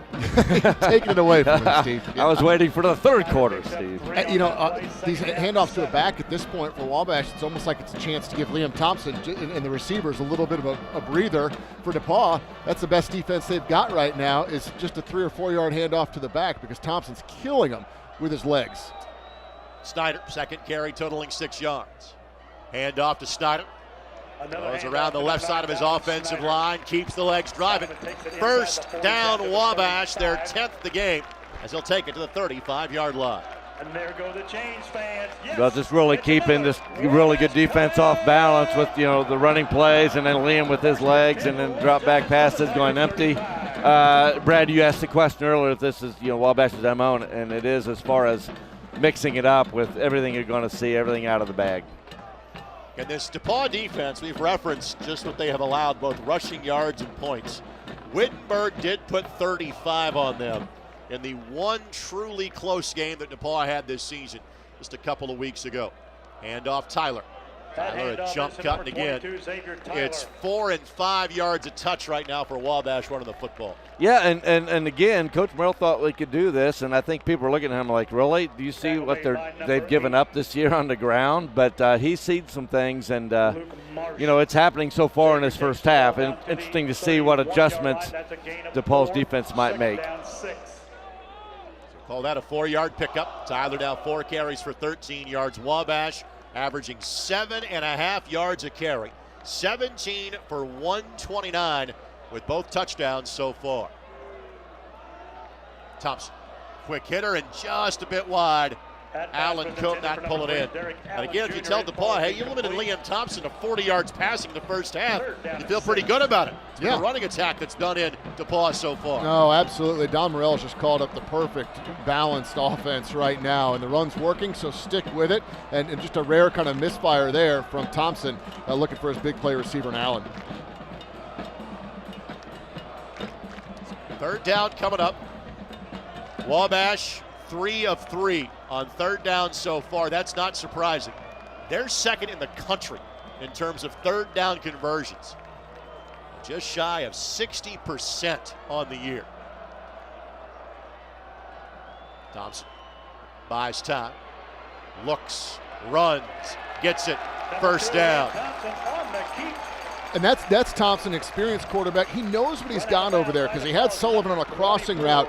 That's his first look to try to get that first down. If it's not there, he knows Sullivan's going to turn upfield, take that defender away. As soon as Sullivan took that defender upfield, you'll see him right here. Turns upfield, right there. Thompson knows it's open to get to the chains. And he had a game earlier this year that was second in the all-time list for total offense by a player, 490-some yards. But what was amazing about that total offense was 199 of those were him running the ball. Almost 200 yards rushing by a quarterback who also threw for another 300 yards. Thompson has all day. Looking, and just throws it away. That's really good coverage downfield. Nothing open, and Thompson, who did have a ton of time, able to just throw that one away. Good decision. Well, if you remember last year, I went back and watched the first half. There were some plays where DePauw rushed 2 and dropped everybody. They're rushing it everywhere from 2 to 6, and that time really laid off a little bit and gave him time, but there's nowhere to go, especially down here on the 20-yard line going in. There's just not a lot of real estate. And see, maybe we see that as a way to try to contain Thompson on the ground a little bit. That might be part of what DePauw has spies, to do. Yeah, on the second level. On the counter, Campbell. And nothing there that time. No gain on the play. Once again, Siebel, another one of those many Cathedral Irish players in this DePauw Tiger team, had backfield penetration, and it's third down. Interesting to see what Wabash wants to do here. You do want to get points, but you don't want to settle for points at this point, but you also don't want to, throw something in the end zone that gets tipped up and intercepted like that. So, I wouldn't be surprised to see Liam getting outside at some point and giving him the option to do some things. Good job by Matthew Coons to come close down that angle from his cornerback position for DePauw as well. Blitz coming. Wabash picks it up. Crossing route, Allen, but just kind of couldn't keep his stride. Flag down behind the play, and perhaps that blitz pickup. No, going to be a face mask, I believe, or contact to the head against the Wabash offensive line. And right out of field goal range. but they will also have third down again. Yeah, I mean, this is one of those, I would assume DePauw will take the penalty, but Liam Thompson makes you think, right? You got a 4th and 6 or 7 now? Yeah, and it's going to be a 15-yarder as a difference from the previous spot. Yeah, you take that. Yeah, so that's going to put Wabash back to about the 40-yard line. And DePauw will take the penalty after some discussion. Again, we'll hear from Pete Hampton momentarily, working his fifth Personal foul, Monon Bell hands game. to the face, offense number 77. 15-yard penalty from the previous spot, down remains third. Cameron Ford, the guilty party for Wabash. And both teams, from a field goal standpoint, range to about 40 is where they feel comfortable in terms of their kicking stats on the year. This is often times where you see some kind of little screen, something like that. Just try to get a chunk back, try to set something up for your kicker. But got to get, another, really another 15 yards, 10 to 15 yards here to get Wabash in field goal position. Rucker is 7 of 10 on field goals this year for Wabash, but his long is less than 40 yards. And a timeout to be taken by Don Morell and company for Timeout. Wabash Wabash College. first charge, timeout. So 6:20 left to go here in quarter number 2. Don Morell on your screen. Steve, let's talk about him. It's an amazing line he's following in terms of coaches at Wabash, whether it's Carlson, Creighton, Rayburn, etc. How has Don become a part of the Wabash College fabric? Don is just naturally a part of the Wabash College fabric. Because if you take football out of it, it's the way he coaches young men about life and about their experiences. Like, he will encourage a player to study abroad in the spring semester, even though they will miss spring football. He would encourage those experiences that are beyond football, and he's really all about that. So I think he's embraced here, if not for his wins, for that reason. Literally, football is a huge part of each of these two schools, but from a percentage standpoint, it's almost like 1 in 7 students at Wabash College plays football. Enrollment around 850 or 900, 125 young men out for football this year. Yeah, it's a bunch. It tells a lot about the type of program he runs. Just Thompson on a little single wing footballing, and that's just to make sure you get back in field goal range. He picks up the yardage lost. It's going to be 4th and 10, and field goal team looks like is coming on for Wabash. With that, let's get to Kelsey Casper. Quick injury update. Kelsey. Guys, just a bit of an injury update from DePauw. Nolan Truly, the junior DB, went down earlier on this drive. He was able to walk himself out the field, but they were really working on that left shoulder. The trainers all around him looked to be putting something back into place. After that, they were able to take off his jersey. He has not put it back on. He is walking around the sidelines, though. Kelsey, thank you. So Rucker is on for a 39-yard boot. Distance, not a problem. Accuracy isn't either. First field goal of the day puts Wabash in front, 17-14. That was, I think, a really good use of a timeout on that 3rd and 26 by Don Morell, because it gave him a chance to set up a nice play to get chunk yards. For Brett Teach, you can't be happy about. I mean, Thompson just kind of walked through the defense there. You're willing to go 5 or 6 yards, but he got about 12 yards back on that and made it for a much easier field goal. So good use of the timeout by Coach Morell. And I don't know if you're DePauw's defense, if you're, happy, I guess. You slowed the offense down a little bit. You know your offense is coming out and they've been moving the ball. And that play doesn't stand out on the stats, but at the end of the game, we may look back to that play. It's a 17-yard rush that gets Wabash to 3 points. We were well out of field goal range. Everyone's just thinking, let's just put something together to get a few yards. He gets 17 yards on a very good run to get the 3 points that didn't look like very sure to get. Brody Rucker, and we'll call out so many Indiana natives in this game and where they played their high school football, but Brody would not be of that group. Young man from Haskell, Oklahoma, that has made his way to Crawfordsville, Indiana. We'll have out-of-state kids playing for both of these two schools. Makes his 8th field goal of the season, does Brody. He is a sophomore. And then we've seen short kicks from Wabash trying to mitigate the return ability. Players like both Caden Whitehead and Carson Johnson. Daniel Roach back there as well.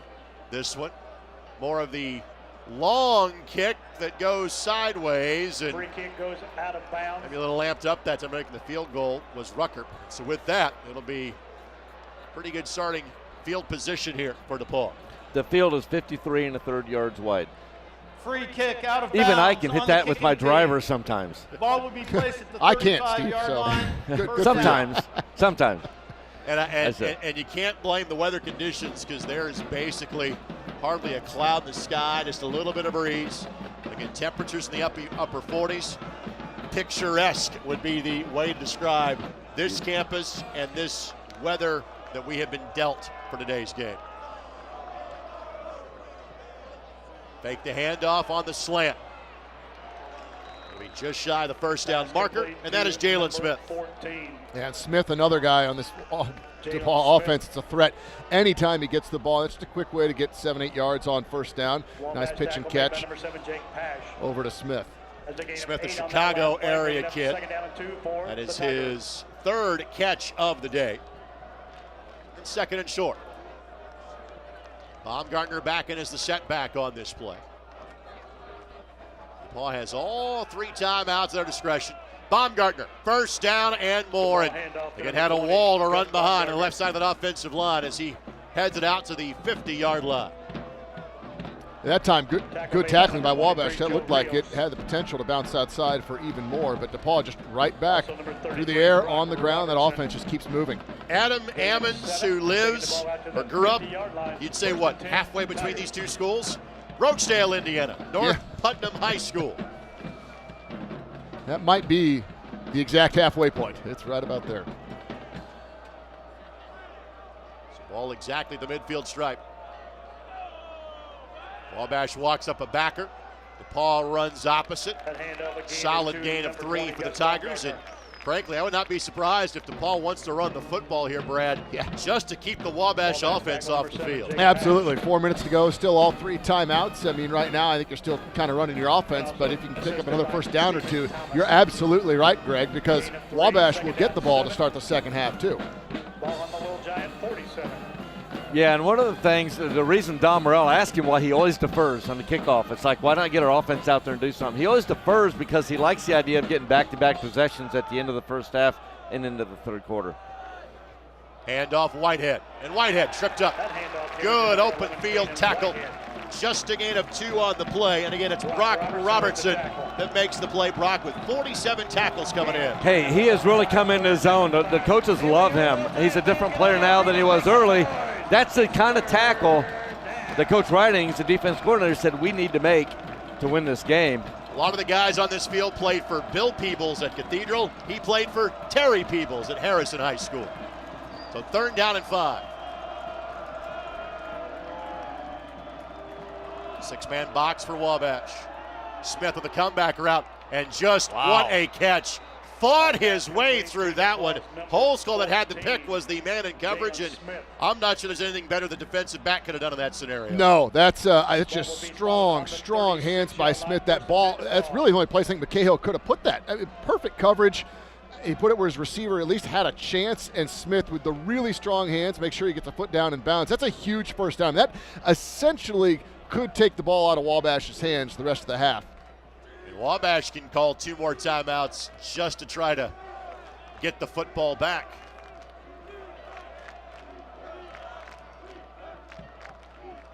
Handoff Whitehead. Finds a seam. And still keeps the legs turning, and that was going to be right around the first down marker. I think they will give it to him, yes. Gain of 10, first down DePauw. And normally the speed guy isn't the power guy. Whitehead showing both. He did. He showed, I mean, just to get through that initial hole, some great quick moves showing that elusiveness, and then that's just the power at the end to pick up another first down. Played at Park Tudor School, who unfortunately saw their season come to an end last night with a loss to North Judson in the 1A regionals. Panthers finished 12-1 this past season. So ball at the 26-yard line. They can look for Quigley as he motions off the edge of the formation. Baumgartner in the flat and won't be let go. Tackle made by Cooper Jarvis after a gain of just 1. McCahill taking the safe route there. It's just really good coverage downfield. You mentioned Quigley coming in motion. I think that was one of the first looks for McCahill. Instead, just flips it out. Nothing dirt on that play. You got plenty of time left and just do something safe.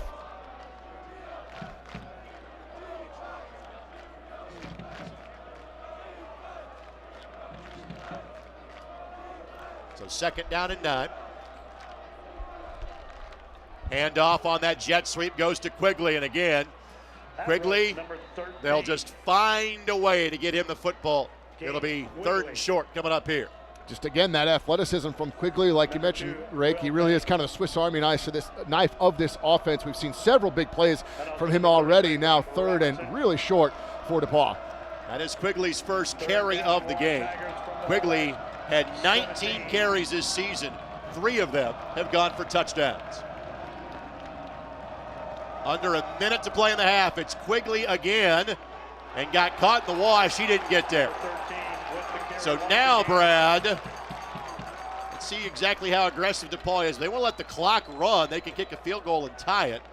Or if you got another 1st down in you, maybe you take the field goal or take the timeout here. And here comes the timeout with 30 seconds left to go. Yeah, I was going to be surprised if they didn't call a timeout there to at least think about this one. And you do have to stop the clock. Only 30 seconds left. And, you're out there on the 17-yard line. I'm surprised Quigley didn't get the 1st down as much as we've seen him run the ball after the catch effectively. But you almost like that one. Just go north-south. Maybe not something going, opposite direction that time.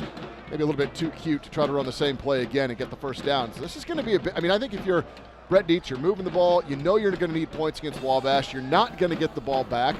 But not a gimme field goal by any stretch right here. I think you pick a good play, get the 1st down, let the chains move. Maybe you go ahead and call a timeout right away, or you call 2 plays right here. So as the chains move, you're ready for that 2nd one on 1st down. So ball is at the 17-yard line. Again, a couple of different kickers have been used this year for DePauw. In fact, they've used 3 different kickers at time, have the Tigers. Sullivan and Barry, the top 2. Ben Gomez is certainly capable. He is the all-time record holder at Cathedral in terms of field goals made. But DePauw will go for it here, given the way they have run the ball. They like their chances. Mike Ridings, defense coordinator, hustles off the field for Wabash. And now Wabash will take a timeout. Timeout, Wabash. And look at the formation. Wanted to see it. Wabash, 2nd charge timeout. And now that Wabash is down to a timeout, if you're DePauw, do you now bring the field goal unit on? Yeah, I think you need a yard. I think you'd go for this. You see what you can do. And like I said earlier, I think you have maybe a 2nd play called and you get ready to run that play, pick up the 1st down. Yeah, and I'm wondering if they might try to draw Wabash off sides first to get the freebie.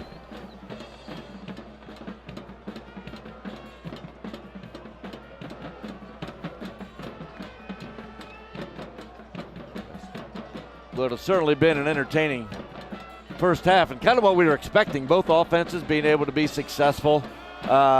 Defenses needing to make a stop. Wabash got one at the interception. Other than that, we still haven't seen a punt. And just 2 really good offenses. DePauw's defense is stout, as we know. Wabash defense just improved. So 4th and a yard. Double tight end set. H back as well. Baumgartner gets it. 1st down. Touchdown. Or you run that play. How about Gus Baumgartner? How about that big offensive line for DePauw? They needed a yard. How about 17 to the house to regain the lead? And Gus Baumgartner with that touchdown carry now is tied for 2nd on the career rushing touchdown list at DePauw University. You saw McCahill put his hands up right away as Baumgartner crossed that line of scrimmage. He knew. Look at this hole. Look at the blocking downfield. Ballantyne, the receiver, on the outside. Smith, the freshman offensive guard. Great blocking all around by the Tigers. Yeah, you called him out. It was Bennett Smith. Listen, all 5 guys did their job. That extra point is up and through. 21-17. DePauw in front. Quiet on the near side of the field now. Smith, a young man from the Chicagoland area, Park Ridge, Illinois. Can you imagine, and you guys have been there, but what's it like for a freshman to play in this game for the first time? Oh, I vividly remember what it was like as a freshman stepping out onto the field. I wasn't playing much as a freshman, but just coming out in warm-ups, it's like, I thought I was part of a big rivalry in high school, and I stepped out here, and it's like, This is special. Just the energy, it's palpable. Now, Brad, you played like every sport at DePauw, so I can't remember if you played football as a freshman or baseball as a freshman. What was that inaugural Monon Bell experience like for you? That for me was, I was baseball as a freshman. My inaugural Monon Bell experience was here on this field in about 10-degree weather, going into the locker room down 35-0 at halftime. Now the game did finish 35-7, so I remember winning the second half. That was a great memory, but no, my first Monon Bell memory as a player, not a good one, other than being cold and told, hey, go out on kick return to start the second half after standing on the sideline in that cold weather for about 2 hours. Just so you know, they don't give you like a mini bell for winning the second half. No, I'm still waiting for it. Yeah. Fair catch, and again, that's the norm for Wabash. They just don't run back kicks. 28 seconds and 1 timeout, and frankly, if I've got Liam Thompson, Steve, I'm being aggressive here at the end of the half. Again, Wabash does have the ball to begin half number 2. We'll see how Don Morrell plays it with just 28 seconds left to go. Yeah, I just don't see him kneeling on it. Like you said, to get number 2 behind the center, you just never know. Yeah, you hope DePauw doesn't kick themselves for scoring too quick there, right? Yeah, in all honesty, you want to score, but 28 right. seconds and a timeout, anything's dangerous with Liam Thompson. Well, Wabash has their run formation in there just because Ruiz is in there as an extra blocker. And it will be a handoff to Tyler. And Tyler will run for a first down. And he'll pick up 17 yards. And Wabash will go ahead and burn their latch time, even with the clock stopping, on a first down. Wabash will take this timeout with 21 and a half seconds left to go. Wabash, third and final timeout. Hey, still kind of like that third down run from Thompson on the last series that set up the field goal. You're not, DePauw wasn't playing that far back, really. You hate to give that up on that first play because now Wabash has some options. And again, Wabash probably about 35 yards away from field goal territory here, and now out of timeouts with 21 seconds before halftime. Yeah, timeouts is the big story right here on these next few plays because you can get a first down, stops the clock, you can hustle up and spike it, or you have to get out of bounds at this point. But it's a steep hill to climb to get some points out of this. What you want to do is continue to play within yourself and not do anything silly and get a turnover. The 41-yard line. 3 snaps, maybe 4 remaining here for the Little Giants. They'll run it here. And if Tyler, still going. Tyler bounces it outside. Tyler knocked out of bounds. That takes 9 seconds off the clock. And you're 1 play away from being in field goal range. I think Coach Morrell was going to run the ball and see if we can get something, and here we go. But you can see the kind of skills this young man, why they like him so much, the kind of skills he brings onto the field. But there's going to be some angry DePauw coaches in the locker room at half. This is inexcusable, these last 2 plays, and it really is. They're not back in any kind of deep prevent. It's just great blocking up front and good individual effort. This is bad defense by DePauw these last 2 plays. DePauw had allowed about 4 yards rushing all year. Wabash has 201 in the first half. And now it's opened up the playbook for Wabash being down here. Thompson. Again, he's got to get rid of the football here. Flag goes down, slings it. And now 5 seconds left, and if that's a hold, that probably takes the field goal out of range. Now you're having one heave and hope to the end zone if you're Wabash. Deja vu all over again. Last time we were down here and barely in field goal range, got the big penalty and got out of it. Offense number 62, 10-yard penalty from the previous spot. Down remains first. So we're going 5 seconds left. Maybe you got time for a quick out, but that is a maybe. It is likely. Throw the ball deep and hope for the best if you're the Little Giants. Yeah, I think you run your best deep play here, Ray, because even a quick out's not going to get you in field goal range. And you run the risk of maybe something happening and the clock expiring. DePauw can take a timeout if they feel they need to. They've got 2. I see Coach Deeds kind of standing by one of our officials in case they want to stop him. Here it is. Yep. So timeout called DePauw. Yeah, there's no reason not to. When you're DePauw, you want to talk to your guys before this last play, tell them what you think Wabash is going to do, heave it into the end zone, how we're going to play timeout. DePauw, second charge timeout. So ball is at the 38-yard line. And if you can get out of bounds on maybe a 10 to 12-yard route, then you'd think about bringing the field goal unit on here if you're Wabash to get back within 1 by halftime. Stay tuned. Coming up at halftime, we'll hear from both head coaches. We'll also tell you more about both Wabash and DePauw as institutions. And then a couple of special guests will be joining us at halftime as well.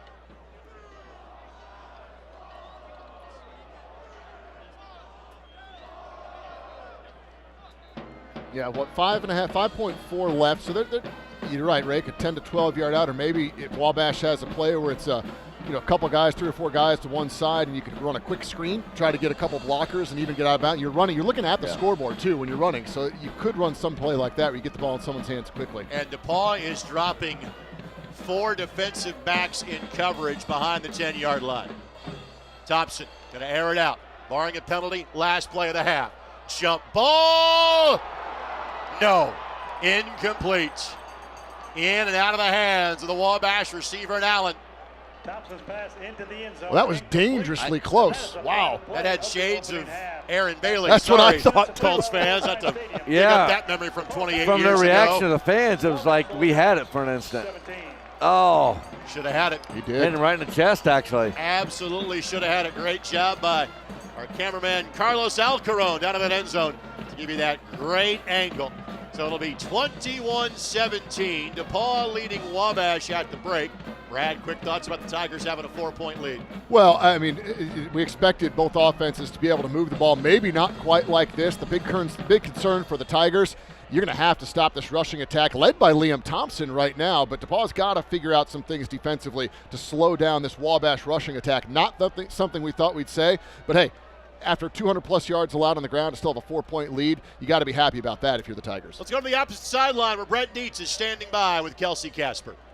Coach, this offense was able to score in the final minute of that second half. How big was that final drive to have the momentum and lead going into halftime? That's huge because we were down at that point, and to call play, we relied on our offensive lineman, our senior tailback, and we've been having a lot of those moments this year, and they've been working out for us, so we're going to keep being aggressive. Wabash scoring on almost every single possession, though, in the first half. What do you want to see defensively in the second? Our defense is fantastic, and so I trust those guys. I trust our coaches. I trust our players. They're going to get it together. They're going to figure it out here at halftime, and I think we're going to have a great defensive performance in the second half. Awesome. Thanks, Coach. Thank you. Kelsey, thank you very much. Wabash fans, we'll hear from Don Morrell coming up at the end of the halftime show. Again, special guests coming your way in about 4 or 5 minutes, but part of what we do in this tremendous rivalry game, this is a window on 2 wonderful schools in terms of both Wabash College and DePauw. Here is more on DePauw University. Wabash fans, you'll see your school profiled coming up in a bit. At halftime, 21-17, DePauw leading the Little Giants. Within DePauw's name, AU, the chemical symbol for gold, it's been there all along, representing the heart of who we are. Our students have a gold standard academic experience, driven by faculty who know and care about each one of them, nurturing their individuality, curiosity, and talent. We're taking a holistic approach and integrating the school throughout the learning journey and DePauw so that we can produce highly valued, distinctive education experiences for every student. The fact that we have a school opening to enhance this existing strength that DePauw has held since its inception is a guarantee that the legacy will continue. When I think creative school, I'm thinking of traditional fine arts training, right? So we want students to have a broad understanding of a lot of topics. With the new degree programs in music, we will more easily be able to connect students to music and another discipline. A co-curricular musician is a term that we have used for a student who is not majoring in music. They could be on a sports team as well as be in an ensemble. So they don't have to choose one or the other. I think at DePauw you will be forced out of your comfort zone. You will be encouraged to succeed both in and out of the classroom. You will be given the tools to succeed beyond your career at DePauw. And that's what makes DePauw an excellent academic institution. Our alumni have a strong history of wanting to come back and interact with students. And again, I think that ties back to the student experience. I grew up hearing stories from my family about their time and connections made at DePauw. And now I experience the same traditions and atmosphere that they lived through, but in my own way. DePauw does a great job at getting not only their student athletes, but their entire student body involved in various programs and organizations. It amazes me that our student athletes can play huge roles on our teams, but can also hold major offices on campus, travel abroad, land internships, and ultimately go straight into unbelievable careers and opportunities. At DePauw, you don't have to choose. You just have to follow your dreams. DePauw University is moving forward to a very bright future with the launch of our Bold and Gold 2027 strategic plan, the opening of our new School of Business and Leadership, the planning for the new creative school, and recentering and strengthening our School of Liberal Arts and Sciences. It is an exciting time to be at DePauw University, and it's always a great time to be a Titan.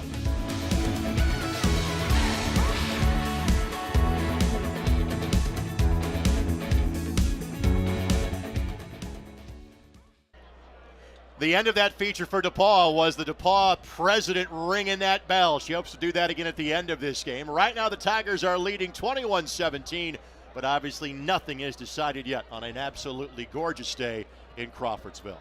Back inside the broadcast booth, and Steve Hoffman and Brad Wakamerka will rejoin me in a matter of moments, but I am thrilled to be joined by a distinguished guest and someone that is always welcome back on the campus, that being his alma mater. To my right, it is Archie Manning, or though as we in Indianapolis would call him, Peyton's dad over the course of the last 25 years. And to my left, it is Kevin Clifford, and he is a big part of the driving impetus behind the great facility that you see here at Wabash College. Arch, I'll start with you. We had the pleasure of talking to you 2 years ago in this game. It's great to see you back here. I hope this is now part of your calendar on an annual basis. Well, I hope so. We had a great time 2 years ago. I was so impressed with everything. I'd heard so much about Wabash, heard so much about the game. Kevin's a great friend. So we brought some more guys this time. We brought some more Southerners up here to see the beautiful campus and this great tradition of game. So glad to be here and glad to be part of it. Kevin, I know this answer could take up the rest of halftime, but if I say we're going to describe what this place means to you, where do you begin? You know, it's a special place for me. I can honestly say I wouldn't be sitting here with you, no pun intended, if I had not attended Wabash College. What I love about this place is it takes men who just haven't had a chance. It gives them an opportunity to do things with their lives that I don't think they could have ever imagined. So it's been very meaningful to me and my family, and obviously it's changed my life, and we're trying to change the lives of these young men here too. Gentlemen, we've had a chance to talk about the wonderful plaudits of Liam Thompson as a football player, now the North Coast Athletic Conference's all-time leader in passing yards. But he is also a finalist for an award that is very meaningful to you, and that is the Campbell Trophy that is presented by the National Football Foundation. Simply put, it is the academic Heisman at all levels of college football. 16 finalists have been announced in the last couple of weeks. 4 of them play outside of the FBS or FCS level. And one of them is Liam Thompson. Arch, why is Liam such a fitting candidate for that award? Well, he does it the way it's supposed to be done, in the classroom and on the football field. And you wouldn't believe the resumes that we get, over 200 resumes from colleges all over the country nominating outstanding kids in the classroom and on the field. So Kevin's on our board, I'm chairman of the board, but we're on the committee that has to go through these resumes and try to get this 205 kids down to 16.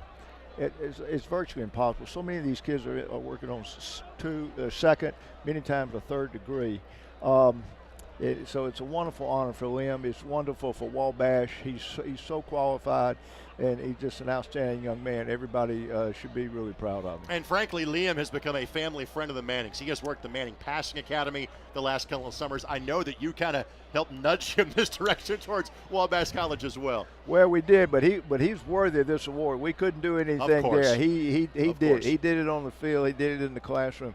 Well, I don't know what we'll do next summer without him at the Manning Passing Academy, because we've had him for 3 years. We have about 45 college quarterbacks we have the big boys. We have Ohio State. We have Alabama, but we like to have some small school guys there too, and Liam's been a big part of it. Wonderful young man. Love coming up here and being around his family also. In December, he'll head to the College Football Awards for a chance to be named potentially as the winner of the award, even for being a finalist. He gets an $18,000 postgraduate scholarship. Liam's plan as of now is to attend the Mendoza College of Business up at the University of Notre Dame and potentially add on to his great academic resume at Wabash College. Kevin, what has it been like having this gentleman as a friend and introducing him to the spirit of the Monon Bell Classic? Well, I think everybody watching this broadcast knows that Archie and Olivia and their boys have changed the face of football. So it's been an absolute delight to get to know Arch and his boys and Olivia. And in having them here, having Arch here for this game, it just means the world to all of us at Wabash College. Wabash College has always been a very special place, and that was the case when it was the old, if you will, Byron P. Hallett Little Giant Stadium. But this place for this level is an absolute palace. And again, you are a big part of the reason why we have this facility that we're able to broadcast from for the second time in 3 years. Why was adding to the experience for football at Wabash College so important for you? You know, it was fun. A group of my teammates, classmates, we got together and decided it was time to build a first-class facility for Wabash, not just the football team, but the students and the faculty. And what we tried to focus on was to leave a legacy that would allow our student athletes to compete, do well in the classroom, and win. So we're excited to be here. Couldn't have turned out better, and it's great to see Wabash winning, and we got to get a W today. Kevin, it's great to see you. Good Thank to you see so you, much. my friend. Archie, always Thanks, great Greg. to see you. Thanks Glad for to be joining here. us as well. Kevin Clifford, Archie Manning, and again, Liam Thompson, National Football Foundation Campbell Trophy Award finalist. And that announcement will be made in early December as part of the College Football Awards show. And our score at the break, it is DePauw 21 and Wabash 17. And now more for this wonderful campus here in Crawfordsville. Here's a little bit more on Wabash College.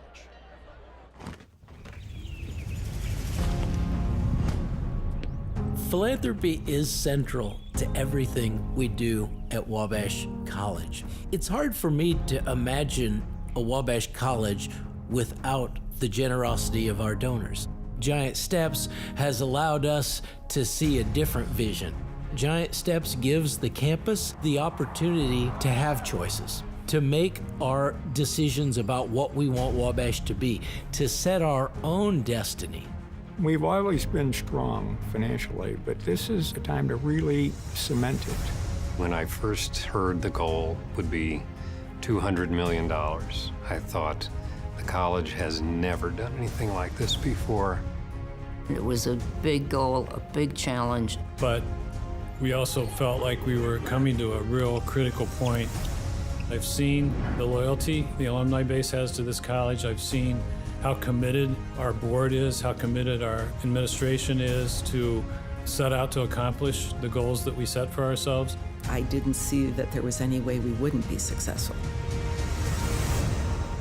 Every student here is the recipient of a great gift from Giant Steps.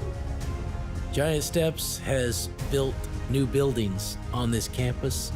It has created countless new scholarship funds. It has generated several new endowed professorships. It has developed entirely new academic programs in PPE and computer science. It has allowed us to endow the immersion course program that touches literally every department on campus. At the end of the day, it's not the buildings, it's the guys in them and how they do and how they're being prepared to succeed. We do this because it's our turn to give it back because someone gave me the opportunity to come here. How do we continue to deliver that product that we've been delivering for the first 200 years, and we want to continue to do that?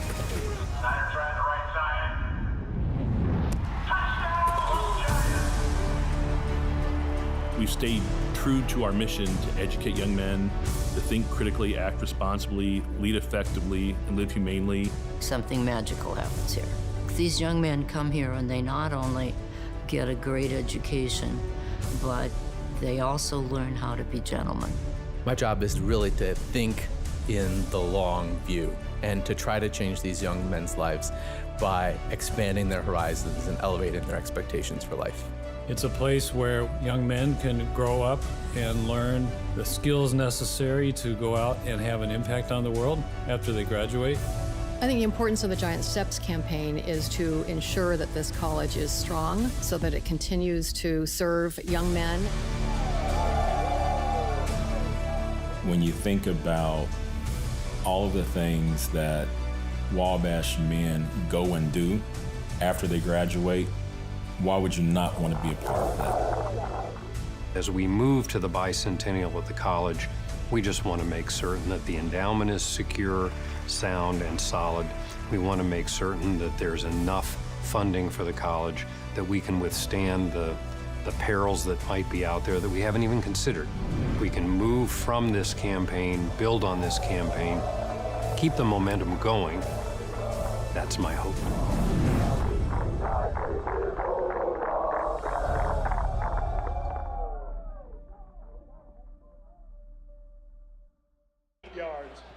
Again, take a look at some of the drone footage that we have available to us. Thanks to Jeremiah and Sarah from Radbot Productions joining our broadcast crew for this day. Mother Nature has given us a good one. Two great football teams have given us a good one. 21-17, DePauw leading Wabash. Steve Hoffman as well as Brad Walker-Merkel will rejoin me, Greg Rakestraw, coming up in a matter of moments. Let's run you through some of the stats from half number one. And again, they're as identical as this game has been so far. Total yards, 266 in favor of DePauw, 241 for Wabash. And the teams have gotten there in slightly different measures as you see the graphics pop up on your screen. DePauw 155 passing yards, Nathan McCahill 11 for 13. One of those two interceptions incompletions was an interception. Solid rushing numbers for DePauw, which is what you expect from this team. 20 carries for 111 yards for DePauw. I'll get you back on the stat recap, but Don Morell is standing by. Let's not make him wait. Here he is with Kelsey Casper. Coach, down by 4 at halftime, but your offense working efficiently, especially in the run game. What did you like about how your team moved the chains in the first half? Our ability to run the ball at a really good rush defense consistently was good. I think the keys in the second half, we've got to hit some shot plays, and then we've got to play better on defense and stop them. Down at halftime, but it's a close game. You need to come back to win it. What was your message to your guys in the locker room? Maintain. Just need to maintain their composure, and we will win the bell. Awesome. Thanks, Coach. Thank you. Kelsey, great job down there. Don, thank you very much. All right, back talking about stats. Mentioned 20 carries, 111 yards for DePauw. Gus Baumgartner, 9 carries for 49 yards. Caden Whitehead, 8 carries, 39 yards. Baumgartner had a touchdown. McCahill had a touchdown as well. For DePauw receiving the football, Gabe Quigley, 3 catches for 72 yards. Jalen Smith, 3 catches for 40. Robbie Ballantyne had 3 catches in the opening drive for 37 yards, and one of those went for a touchdown. For Wabash, part of the story is it's not been a huge game for Liam Thompson throwing the ball. 4 for 9 for 40 yards. That does make him the all-time leader in terms of passing yards in the North Coast Athletic Conference's history. They've been playing football in the NCAC now for 40 years. However, Thompson is the leading rusher in this game. 8 carries for 89 yards. Xavier Tyler's been tremendous. The sophomore from Evansville, 6 carries for 60 yards and a touchdown. Campbell, 5 carries for 38 yards for Cade, plus the TD. Donovan Snyder, 3 carries for 14 yards as well.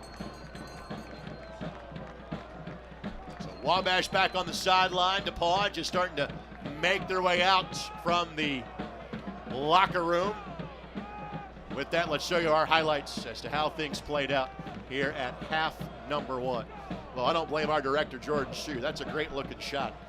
We're cool to sit on this angle as long as he wants to, because I'm not sure that Little Giant Stadium will ever look better than it has today. Cannot thank our ISC Sports Network crew enough for the absolutely fantastic job that they have done in bringing you this 129th Monon Bell Classic. Again, it will be Wabash ball to begin quarter number 3, but first a look back at our first half highlights. McCahill, opening touchdown drive toss to Robbie Ballantyne. make the score 7-0. 8 plays, 75 yards. So Wabash answers. They take it the length of the field. Cade Campbell in one of his 5 carries for 38 yards. That one goes for 6 to make it 7-7. As DePauw was driving on the very next position, Mike Holzclaw with the interception. Return that ball back towards midfield. Wabash would take advantage of the short field. McCahill would answer. This was after the touchdown by Quigley was called back for the celebration penalty. McCahill would score from 15 yards out and reminds the crowd silence is golden. Field goal, good for Wabash and Brody Rucker, his 8th make of the season. Time to celebrate. 17-14 Wabash. But again on 4th and 1 from the 17-yard line. Gus Baumgarten into the end zone for a touchdown. And yes, it's time to dance if you're wearing the black and gold. 21-17. And here is the final play of the half. And as you can see, Derek Allen, who has been the big play receiver for Wabash, he'll tell you he should have caught that. It probably should be 24-21 at the start of the third quarter. It's not, but Wabash will have the football. We threw several sacks at you, or excuse me, several stats at you. A couple of things that I'll point out that we didn't in terms of our halftime graphic. Average yards per play. Now 21-17 probably explains this to you. DePauw, 8.1 yards per play in the first half. Wabash just behind them at 7.8 yards per play. And I mistakenly slipped in sacks instead of stats because I saw the sack graphic. Nada, none for either team, which also means the offensive linemen have been doing their job so far in this game. So Wabash back deep to return, although again, it will likely be a fair catch or a touchback. Wabash, obviously, if it's a one-score game late, would think about returning the kick, but they have been the team that have elected to just basically start their drives at the 25-yard line all season long. Brad Walker, Mirko, Steve Hoffman to join us momentarily. And Brad, your thoughts on half number 1? You expect to see here in half number 2? I mean, more of the same. We've mentioned this has 42-35 written all over, and that really might be the case or something similar. We'll see what defensive adjustments both of these teams made, because someone's going to have to do something on defense, like that one interception we saw for Wabash to turn the tide of this game. Could be a fumble. You know, maybe some pressure on these quarterbacks. We haven't seen a single quarterback sack yet, so something's going to have to change defensively, or these offenses are just going to keep putting up points. I'm not sure we've seen a quarterback get pressured. I'm not sure we've seen a quarterback get hit, even after a throw. So Ben Gomez on to kick this ball away, and there is not even enough breeze to mention which direction it's heading right now. Gomez. And a second time today that a kick goes aimlessly left. Again, even the kickers are amped up for a game like this one. Free kick out again, of bounds. 53 1/3 yards wide. Ball would be placed at the 35-yard line. Especially when you're kicking to a team that, like we've talked about a lot, pretty much will fair catch everything. Just get it down there. Yeah. By the way, I want to do this because I haven't done it to this point. Today is obviously Veterans Day. So thank you to all that have served, and there is one particular person I'm going to reference, and you went to college with him, but I've got a great friend of mine who is both a Wabash College alum and a veteran. Happy Veterans Day to the Honorable Kurt Eisgruber. Hope he's enjoying the broadcast today. Kurt Eisgruber, what a good individual. The all-time good dudes right there. Yeah. Handoff goes to Snyder, and not much there. We heard Brett Dietz say that to Kelsey Casper going in. I feel confident in my defense in half number 2.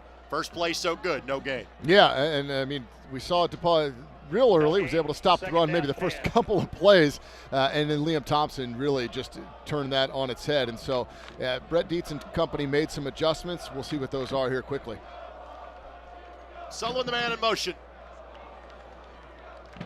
Thompson, here comes pressure. And unfortunately, I think Good got hurt at the end of that play. Diving effort for a catch, could not bring it in. So it's going to be 3rd down and long, but again, of note for DePauw, one of their leading defensive players in Brevin Good, just kind of pulled up lame on that attempt as Liam Thompson got around him. Yeah, that was some of the pressure, Steve, that we just mentioned. I mean, one of the first times we've seen that. It was awkward. I couldn't tell who got held, but no, he clearly kind of stubbed his foot in the ground and came up awkwardly. We saw him limp over the sideline and bend over. We'll have to keep an eye on that. That would be a huge loss for DePauw. Connor Thompson was the intended target, just couldn't defy the laws of physics to bring that ball in. So 3rd down and 10. On the draw, it's Campbell. And it's a solid gain, but not enough for a first down. And might we see the punt team for the first time today? Looks like it. Is this where they long snap and they kind of kick it down to the other team? Is that what that is? That is the general concept, yes. Is okay, you give the football back to their team, but you gain field position in doing so. It's been a while since we've It was a play that was much more popular in the last millennium of college football. It's probably the easiest job on campus right here. Punter. Right. A la Hunter Smith in the 2003 playoffs for the Colts. So first punt of the day, if you could not tell. Blake White, who is the heir apparent to Liam Thompson as the quarterback next year, kicks that away. Whitehead simply gets away. A very pro-Wabash roll. We'll see that ball nestle down at about the 10-yard line, and that'll be a 50-yard kick with no return. Yeah, sometimes the kicks that don't look so great end up pretty good, especially on these fields once they get bouncing and rolling. So let's see if the Wabash defense can respond as the DePauw defense just did coming out of the locker room. Blake White played at Lutheran High School on the south side of Indianapolis. Played for Dave Pash, and Dave thought so much of the experience for one of his players. His son Jake is here playing at Wabash as well. Yeah, I'm glad you brought that up. You'll see number 7 right there at the bottom of your screen. Jake Pash, the son of Coach Dave Pash. They got another win last night to go to the semi-states. Hand off to Baumgartner. Tries to bounce it outside. Nothing there. Gavin Rupert helps shut the door. A rare negative play for either side today. It's 2nd and long. Are we watching the same game? A 3 and out, a punt, a negative play. This is, hey, adjustments have been made, it looks like. I think the defense has realized that half number 1 wasn't good for either one of them. Yeah. Basically, both teams had 4 drives in the opening half. 3 touchdowns for DePauw, 2 touchdowns and a field goal for Wabash. Quigley in motion. McCahill throws. It's Ballantyne to get his first catch since the opening drive. Nice tackle made out in space by Wabash. Avery Epstein makes the play. This makes it a 3rd and manageable now for the Tigers. They were really backed up there when a punt was going to be dangerous. So this is a really big play right here, not just get the first down, to get some more breathing room and see if we can get back on track offensively. And my apologies, Avery Epstein on the tackle for Wabash College. We'll explain his background and the tie that place has to Wabash College coming up in a matter of moments. 3rd and 4. Baumgartner won't get there. Turn back after a gain of 2. Owen Volt makes the tackle. And that's the play we saw both Baumgartner and Whitehead probably pick up a first down in the first half, getting those extra yards we mentioned. And this time, Wabash, great tackling, didn't allow Baumgartner to get anything extra.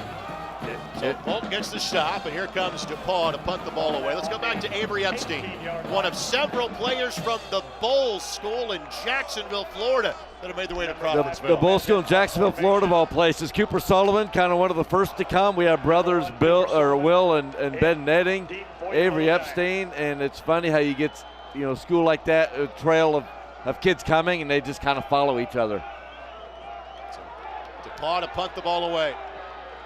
Pressure applied, and I don't think this play is going to count. Gomez got it away, but is there a flag thrown here? Delay of game on the kicking team. 5-yard penalty. Down remains 4th. And there have been some adventures in the punting game for DePauw this year. This has not been, they haven't had to punt very often, but when they have, they've had some miscues this season. Yeah, this is where you don't want to see it either, inside your own 20-yard line. I mean, field position is very crucial with these offenses, and now you give up more. And some rather boisterous Wabash fans right behind the punter and Ben Gomez. Yeah, wouldn't we want to be a DePauw fan having to sit in those stands today? Gomez got this one away, no problem, and Sullivan calls for the fair catch. He's had 1 punt. Again, Wabash normally has fair catches on those punts. Little Giants take over at the 39-yard line. So these two schools dedicated to matching each other step for step. First it was touchdowns, now it's punts. Drive number 3 of the third quarter coming up momentarily here for the Tigers. Well, not that we're surprised, but this is certainly shaping up to a game that's gone right down into the fourth quarter and down to the wire. What we thought we would not see today is what happened the last couple of years, where you had one team get out to a big lead, had the comeback in 21, not so much in 22. We didn't think that would happen today. It's exactly where we are. It's ball at the 39-yard line. Thompson, here comes that pressure, but finds an outlet. Solid gain on first down. Thompson pass complete to number 85. Catch is made by Connor Garrity, the backup tight end to Penn Stoller. That's actually a big part of the story for Wabash. Penn Stoller on your screen right now really has been a big threat all year. We have not really mentioned his name in terms of the passing game all day long. Yeah, well Penn Stoller, I don't think has any catches today, and I'm not even sure he has any targets today, which is surprising. Coach Merrill thought he might be a big part of the offense. First completion of the half for Liam Thompson. Handoff, Snyder, off right tackle, dives, and I think he's going to have just enough for the first down at the 49-yard line. It is first down, Wabash. Well, that's back to what we expected after seeing the first half. The chains are moving, and I think maybe each team offensively needed to get a little settled after coming out of the locker room, and Liam Thompson has the Little Giants right back on the move. By the way, we'll send some shout-outs to watch parties across the country, whether you're watching from Carmel or Big Spring, Texas, or Germany. Thanks for tuning us in on the ISC Sports Network this afternoon. Maybe some Colts fans in Germany. Absolutely. Traveling fans. People ask, you making the trip to Germany? I said, no, I got the Bell game this week. That's right. Thompson, that ball was stripped. It's still free. And I think DePauw's got it. Yes, they do. There's that pass rush. DePauw gets home and rips the football away. That's what we were looking for. We said, hey, it's going to be a big play defensively for one of these teams. It probably changes the tide of this game. DePauw comes up with it. First sack of the game, first turnover from Wabash, and we'll see if the Tigers can capitalize and really open up a lead. I believe that was David Gould that picked up the loose football.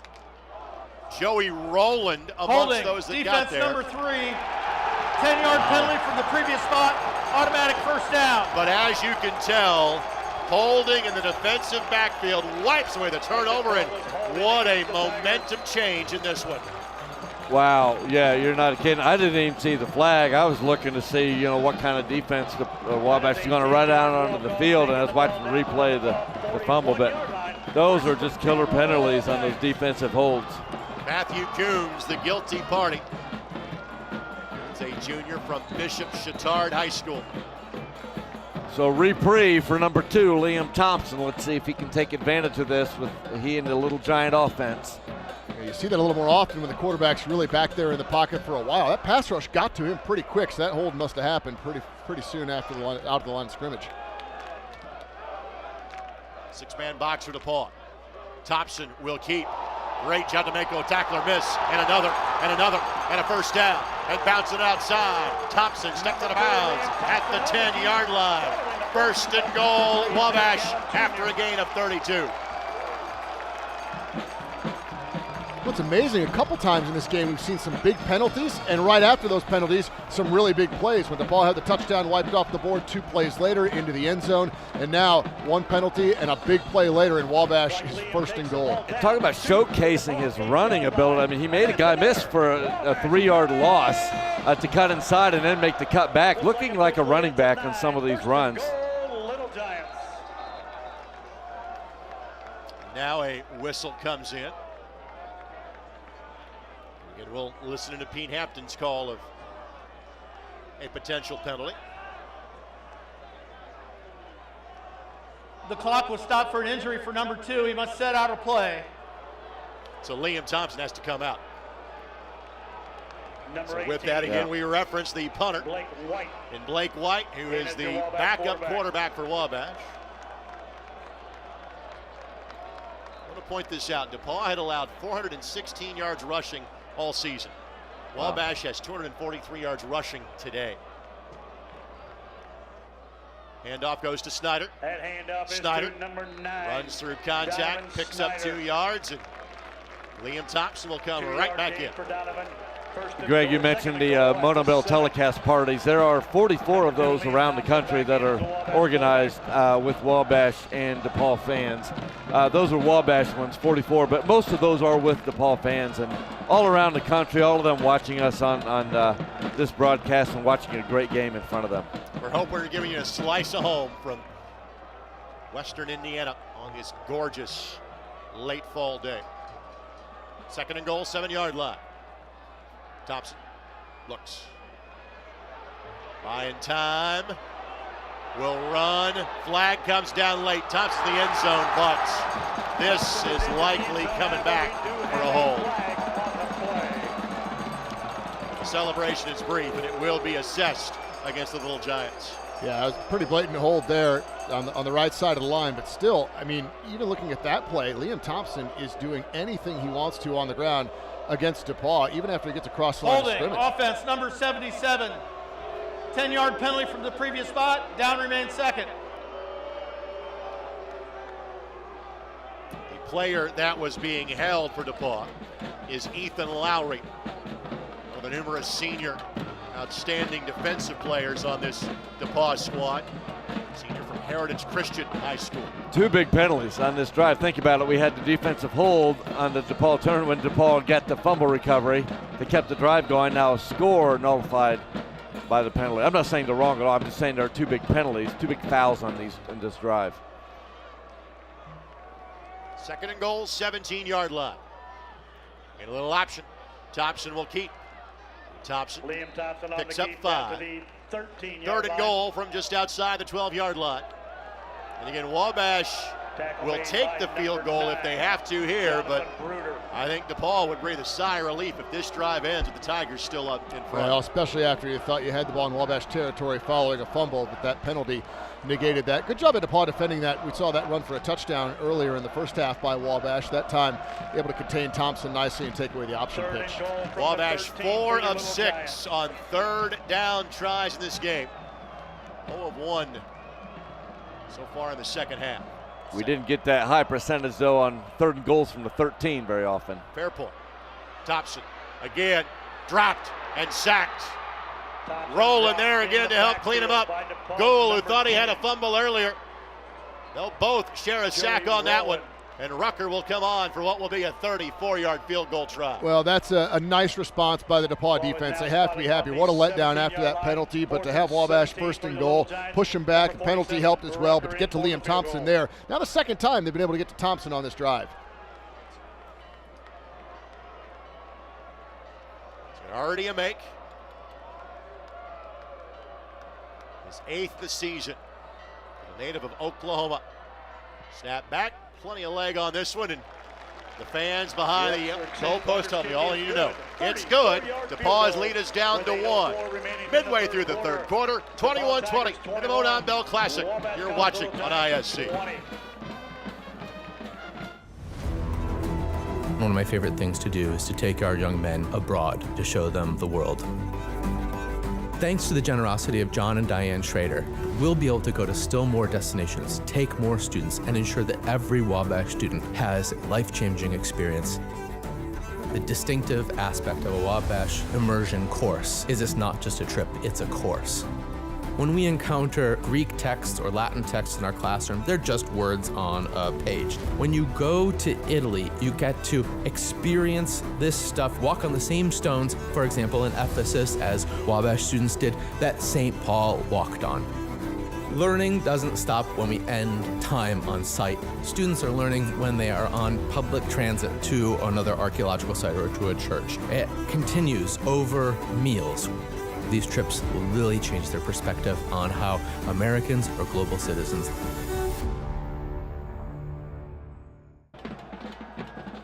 All right, Steve, you're the campus tour guide. What are you looking at here on the Wabash College campus? That is the top of the chapel, kind of the head of the table, if you will, of the campus circle. And you'll see the academic buildings are on the circle beyond the chapel. Every campus largely has a chapel. It seemingly is more important here than most places. Why is that the case? You know, I'm not really sure why that is, but it certainly is. They used to have chapel period where it was mandatory up until the 70s, where students had to go 3 times a week and listen to speakers. That might be part of it. Students all get rung in there when they're freshmen. There's a bell that is rung to say you're officially a student. I think that's part of it. All those things together. We have a chapel sing competition that happens on the steps of the chapel. So it is definitely the head. It's amazing you say that because I've been hearing the bell in my head all day long. I think that's the victory bell, or the Monon bell that I'm hearing across the way. That continues to be rung from the DePauw sideline. They lead it by 1. Could just be a hard-hitting hangover from the hard-hitting game you saw last night. I'm very lucky in that the 2 games I get to broadcast this week are Ben Davis Cathedral and Wabash DePauw. That's about as good of an Indiana football weekend as you're ever going to have. Yeah, no kidding. So ball at the 25-yard line for the fair catch. And McCahill, 12 of 14 for the game. Handoff, Whitehead. Great little hesitation move. Just allowed his blockers to do their job, and he picks up 5. He's just slippery, and great job with that quick hesitation, trying to find the hole. He's very patient. You know, he's 4, 5, 6 yards a pop with these moves. Well, and then you take him out and you throw in the Gus Bus, as you called him, and, you know, he's just going to plow through folks. 2nd down and 5, and again, both teams have been somewhat deliberate. In other words, they think their best defense is their offense being on the field. These 2 teams both top 20 in the nation in terms of offensive yards per game. And again, great push by both the Whitehead on the carry once again. Line and the running back, and 3rd down and a yard. 3rd down for DePauw has been a 3 of 5 scenario in today's game. Oh, you're right on how deliberate they are, Greg. We haven't really seen DePauw push the ball far down the field. We've seen some nice plays on some quick hitters and then run after the catch. The one shot they took, the deep one to Smith, that was the interception. Blake Woodard in as the H-back for DePauw. Played for his dad at high school football at Plainfield. Whitehead didn't get much, but got what he needed. Just needed across the 35-yard line. Needed 1, got 2. 1st down, Tigers. Number 11. How even has this game been? Both teams with 16 first downs in this game. Yeah, I was looking at the halftime stats, Rick. Not just that, everything. Total yards, penalties, everything was pretty much even. But DePauw, they're just sticking with what works. I mean, eventually, you expect to see them take a shot because they're going to open things up if they can continue to run the ball like this. Yeah, that's why I think those 2 stops by DePauw's defense in the red zone really going to make a difference. And off the right tackle of Blake Kaufman, young man that came back for a 5th season to play 1 more year this game. Quigley dropped. Again, a rare negative play in this game, and we talked about the Jacksonville connection. There's one of them, Will Netting. Yeah, Will and Ben Netting, both on the Wabash defense. And if you're DePauw, you're just fortunate he didn't catch it and then fumble it as quickly as he got hit. And Will is one of the rare players that is a transfer into this game. Began playing at Marist College at the FBS non-scholarship level before joining his brother here at Wabash. No gain, 2nd down. Rolling right side, catch made, and gain of about 5, maybe 6. Ballantyne will make it, but again sets up 3rd down for DePauw. And the other set of brothers that we've heard us mention today and call their names are both Liam and Connor Thompson, also brothers out of North Central High School. Had the pleasure of seeing those 2 guys play a lot on ISC in their days at North Central together. So 3rd down and 5. Brad, what's your play call here? Well, I think maybe get McHale back on the move, similar to do what you did on that previous play and see if you can find something easy in the flat. 4-man rush. Quigley on the crosser, 1st down. Flag, 2 flags come in late. Now, where the first one is, you would assume that that's probably a pass interference or a hold. The second one, you wonder, is that potentially a face mask on that play? Either way, I think it's going to be a very good result for the DePauw Tigers. Yeah, there's a hold. Seen that already, the indication on the defense. How even can you be? Both teams have 290 yards. Holding. Defense number 7. That penalty is declined. The result of the play is a 1st down. Both teams have 5 penalties for 45 yards assessed in this game.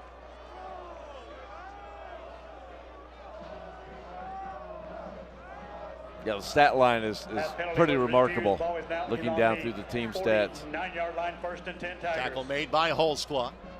Quigley picks up his 5th catch for 82 yards. Quigley, a senior. Playing in his last Bell game, trying to make it memorable. McCahill looking for the downs. Man is all by his lonesome, but could not connect. It's Jalen Smith, the defender, had stumbled.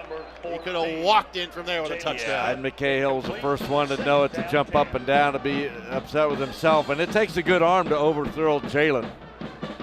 Yeah, it really does. That's a fast Yeah. receiver, and he showed that by getting that separation. That's the deep shot, I was talking about. You'd expect the Tigers to take here at some point. It's been open. It was open on the interception, too. So Smith is finding his way behind the defense. Quigley just unable to hit him. McCahill, just his third incompletion of the day. Sorry, it'd be odd if Quigley was trying to hit him. That would be McCahill. McCahill throws it high. So back-to-back incompletion. Tried to go right back to Smith. Good coverage applied by Wabash. And that's Holzclaw. And it's now third down. This is something we haven't seen much of for DePauw. Even that last 3rd and 5, they've not been in 3rd and long much at all this game. Definitely not 3rd and 10. They have not. There aren't many folks that are seated on this near sideline supporting Wabash College.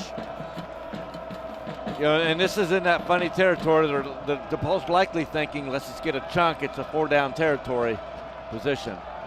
Screen, great call. Whitehead with a lead blocker. Tremendous open field tackle. There looked like there was a wall there, but Cooper Jarvis makes the play. It sure did. Wow, I thought he was going to be walking in, or not walking in, walking from the first down. And just a great play getting through the blocker by Cooper Jarvis. Punt team going to come on before I can ask you the question, Brad. Do you think about it 4th and 5, or you kicking this one away? I think this is the right call. I think if he had gotten down, 4th and 2, maybe you do that. I think here you try to pin Wabash back. Your defense has already shown, despite one bad penalty, they're playing a lot better in this second half.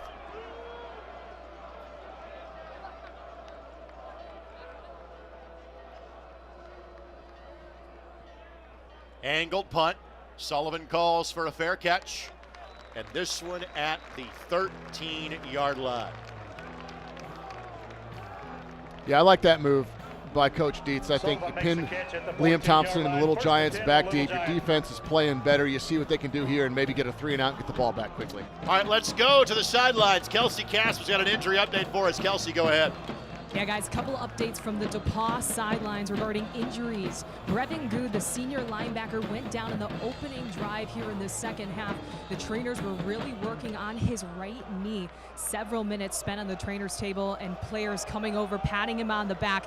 He is still on the sideline, standing and limping. You could tell he still wants to be out here. And then as far as what we saw in the first half, Nolan Tully with the left shoulder injury, he's already back in this game playing, you guys. Thank you very much, Kelsey. Great job on the sidelines. Handoff for Snyder. He's gotten the lion's share of carries here in this half. And again, he is the starter, but has missed some time dealing with a concussion during the course of this season. Tell you what, if Brevin Good is unable to come back in this game, that is a big loss for the DePauw defense, not only talent-wise, but emotional leader, guy that's been experienced and played in a lot of these big games for the Tigers. Corner blitz, won't get home in time. So Thompson turns upfield, and Thompson spins away from contact, picks up the first down. And in the story of this game, yes, DePauw is leading. DePauw average allowing 1.7 yards per carry on the season. Wabash is north of 8 yards per carry in this game. Yeah, I thought we could run the ball. Well, based on what Don Morrell told me, that we could run the ball. I didn't think we would be able to do it at this extent. Now, a lot of that's come on the heels and the legs of number 2, which isn't surprising based on what we've seen all year long. Thompson now 12 carries, 132 yards. Thompson slings it, catch made, first down. That's the backup tight end. Second time we've called Connor Garrity's name. Just the 6th completion for Thompson, but it's a first down for Wabash. It's a great pass, a nice catch. It looked like he bobbled the ball just a bit, but he's able to rip it or bring it home, and Tully hanging on for dear life saved a touchdown. Yeah, he certainly did, and it's just fun to watch Liam throw those types of balls. I want to give a quick shout out to Chris Denary. I know you run that text as well, Greg. The voice of the Pacers. He is on the plane with the Pacers heading to Philly for their game. They've got 2 games. do the Indiana Pacers. There is Campbell. Campbell picks up 8. And since he's watching / listening, Chris, I'm filling in for JMB on Tuesday. I'll give you about a time to get you on the show. So we'll go ahead and have this production meeting for radio while we're doing the Monon Bell broadcast. When I want to point out, he is watching because he is Wabash class of 1983 and was on the 1982 National Championship basketball team. 2nd down and 2. Of course, Pete Metzelaars and the late Merlin Nice, the 1-2 combination of that tremendous national championship team. Handoff, Campbell. 1st down, Wabash. He's taken down after a gain of about 12 yards. Well, like I said, Campbell he'll surprise people, and he's really good about protecting the football. You can see how he holds it up in front of him against his chest and then finding the opening. Getting what he can. Jake Comer in on the tackle. The 30-yard line. 277 yards rushing for Wabash, 69 yards passing. That school record may end up safe, and we didn't expect that coming into this game. I was just thinking the same thing. Handoff goes to Campbell. He'll be taken down after a gain of 3. The happiest guy on the joint tonight might be Jake Knott. If Wabash can win and Thompson has less than 175 yards passing, Giants win and Jake remains as the school's all-time passing leader for about 7 days. Because if Wabash wins, they'll play in the NCAA playoffs, and that record could go by the wayside then. Yeah. Jake would want nothing more than Liam to get this today and break his record. I just saw Jake outside of the stadium before the game. Actually, he's here and ready to go. 2nd and 7. Thompson looks. Fires, catch made. Sullivan, if he could stay in bounds, he's got more yards to pick up. It'll be a 1st down for Wabash. Yeah, and that's a good example of a throw from the opposite hash to the other sideline and how quickly he can get the ball out there with his arm strength. And if Cooper would have known that, he could have stopped and stayed in bounds and taken off. But don't think he would have scored, but he'd have got a few more yards. Clock is rolling. Wabash will run at least one more play before we get to the 4th quarter. This game is as close as it can be going to the final 50 minutes, which is exactly what we thought would happen. It's Tyler, and Tyler grabbed by a trio of DePauw defenders. Ben Berger amongst those in to make the play for DePauw. Berger, a senior from Wheaton, Illinois. 4 fingers in the air on both sides. It's 4th quarter of this Monon Bell Saturday in Crawfordsville. DePauw 21, Wabash 20. Where else would you rather be than right here? Back in 60 seconds on ISC.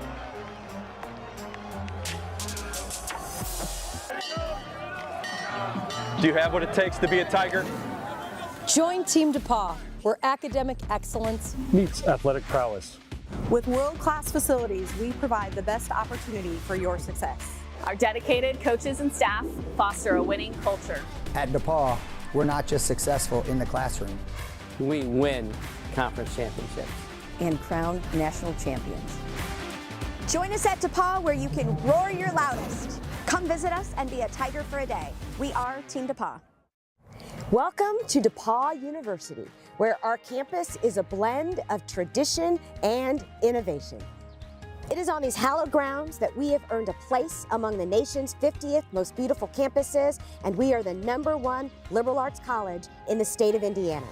Our collaborative campus thrives on diversity, curiosity, and inclusion, where faculty and staff support students' passions and achievements.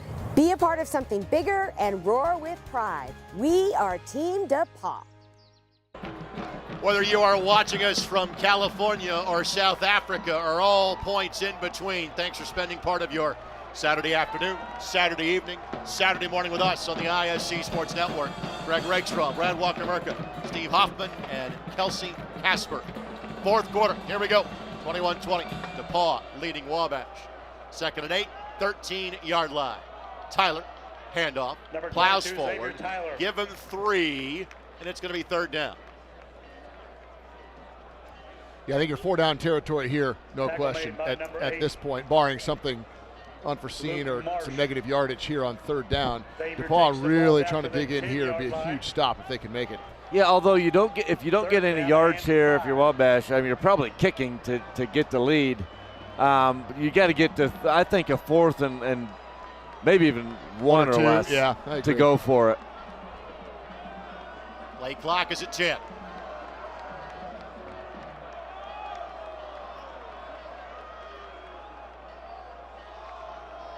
Liam throws it, caught. I think he's down just shy of the goal line, yes. First down, not a touchdown. First and goal, inside the one, Derek Allen. Derek Allen with the sticky fingers on that catch. Wow, what a catch to go up high and bring that down. What good coverage. Frankly, he'd like to have one back for the end of the first half, but great play there. Yeah, it was similar to the one we had earlier that DePauw threw down in front of us in the sideline here. Just good coverage, but threw it right where it needed to and great hands. Snyder will be the tailback on this play. And just outside of the goal line. Snyder scores it. Wabash in front with 13:45 left to play. That's a really nice drive by the Little Giants, too. You know, DePauw chose to punt on that 4th and 4, 4th and 5. The idea of pin Wabash back, and they did just that. But Wabash easily right down the field. Now the DePauw offense is going to have to match. So Snyder, Campbell, and Tyler, all three running backs have a touchdown today for Wabash College. Rucker on for the extra point.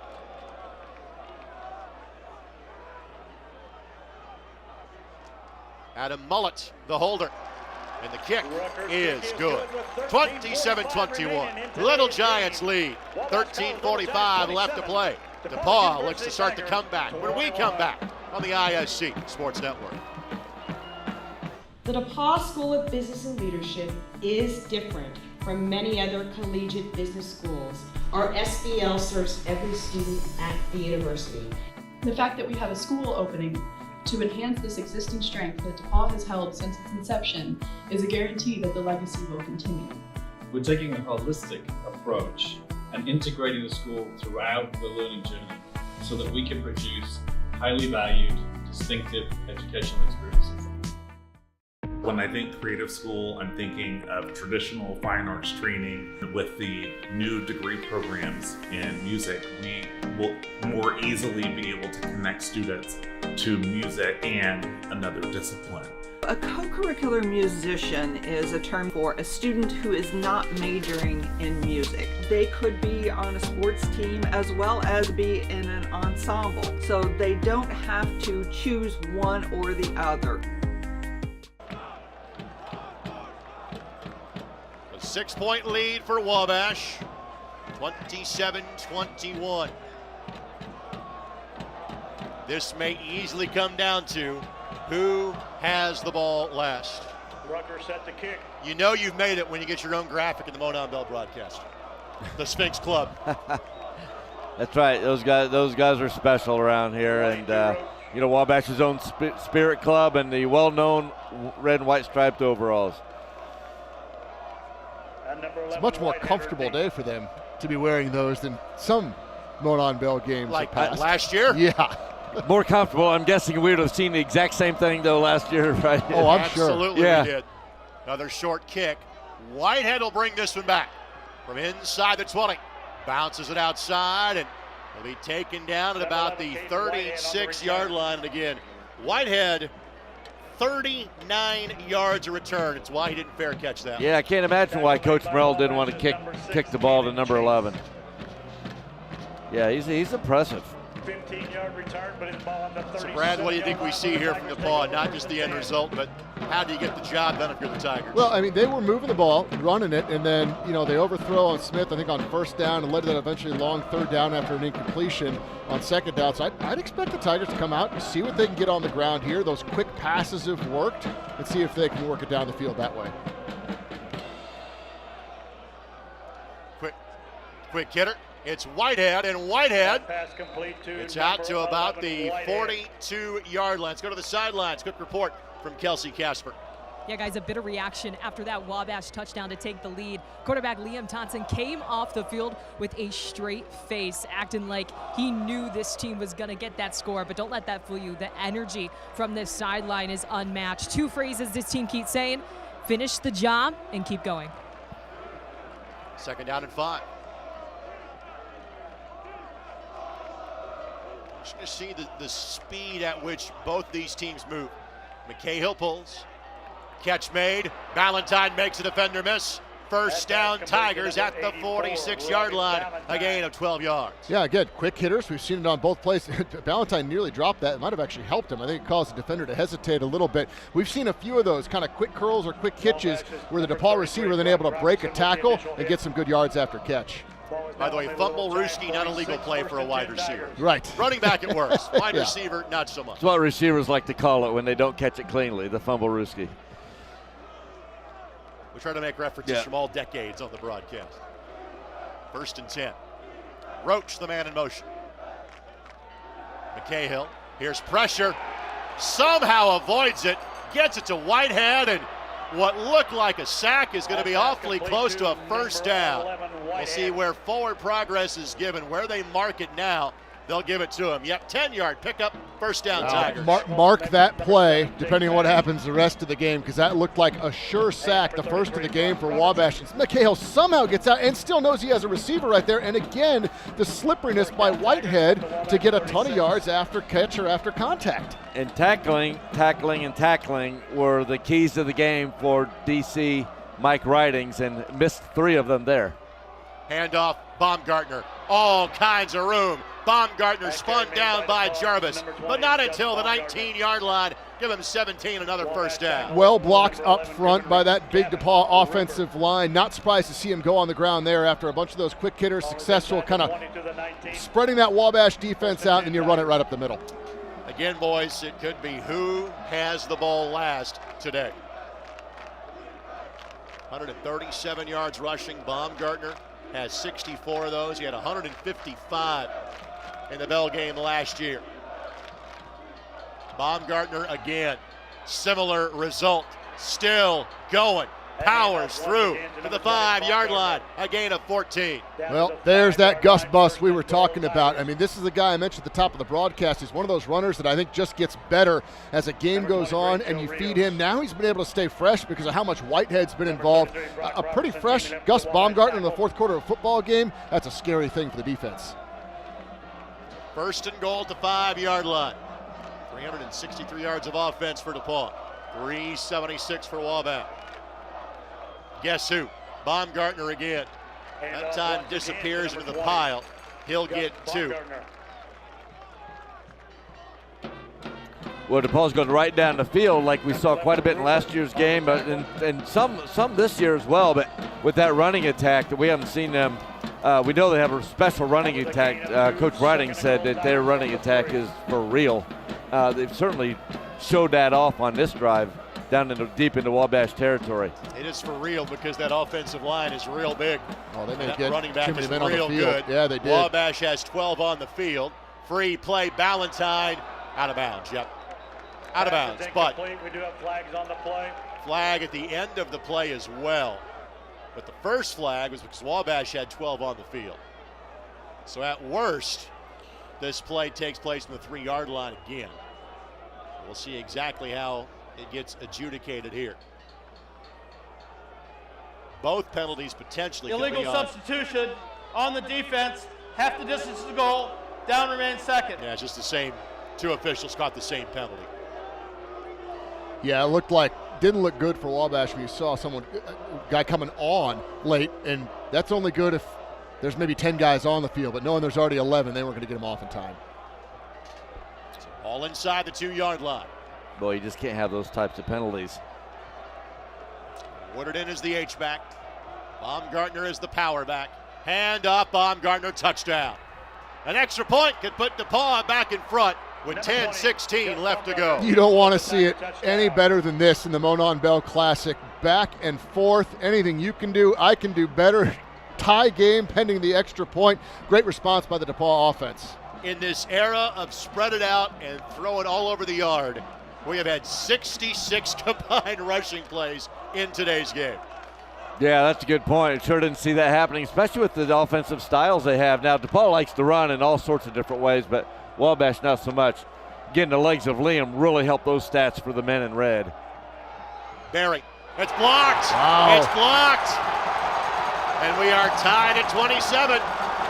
Is that a Monon Bell play right there or what? I mean, one team comes, looks like they're going to take the 1-point lead, and they get the big block. Looked like it was kicked pretty low. I don't know what you saw, Brad. Absolutely, Steve. I think it was a pretty low kick. You wonder, snap issues or a little bit of nerves. That's a big extra point here in the fourth quarter of a tie game.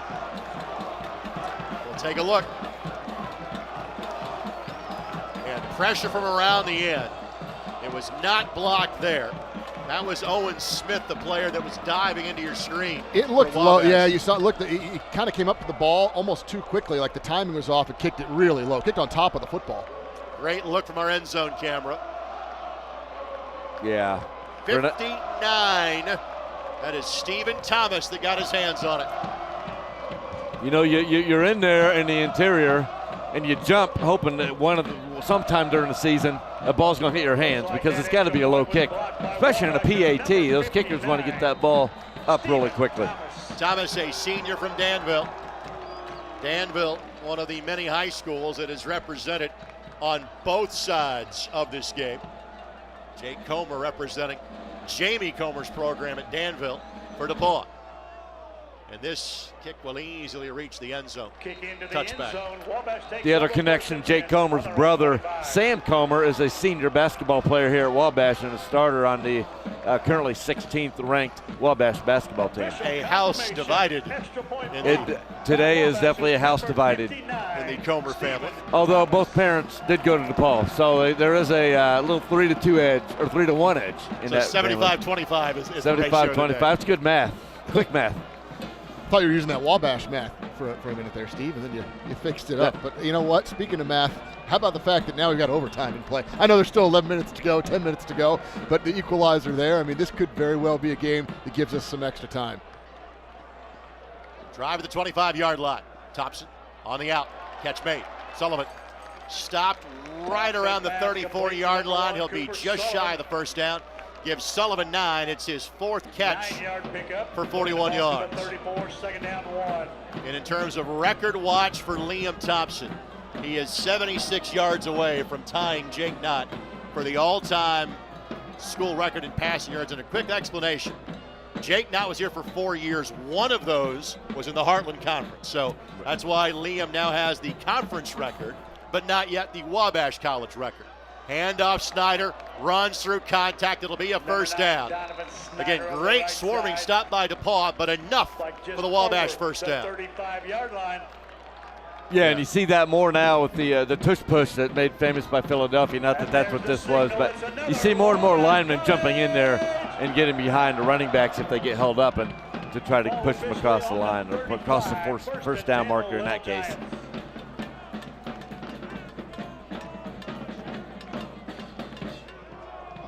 First and 10. Late shift by DePauw defensively. Thompson slings it. Catch made. Sitting down right in front of 3 defenders. And there is the aforementioned Penn Stoller, his first catch of the game. Let's talk about his background. Young man from Illinois, he played 8-man football in high school. Was a quarterback, came to Wabash, became a tight end, has become a heck of a player for Don Morrell. He has been an unsung hero in the last couple seasons and caught a big touchdown against DePauw here 2 years ago in the 2021 Bell game. I'm surprised he hasn't been targeted more, but DePauw might be focusing on him a little bit. Handoff, Campbell runs through one tackle. Grabbed by tacklers 2, 3, and 4 for DePauw. Tackle made by number 8. Brady O'Rourke, Luke Nolan in on that play for DePauw. Luke Nolan, a junior from Zionsville. Gain of 3 to the 48-yard line, 2nd and 7. Yeah, it's been a bit since we've seen Thompson take off with his legs. A couple of those designed runs in the first half, maybe something we see drawn up again here.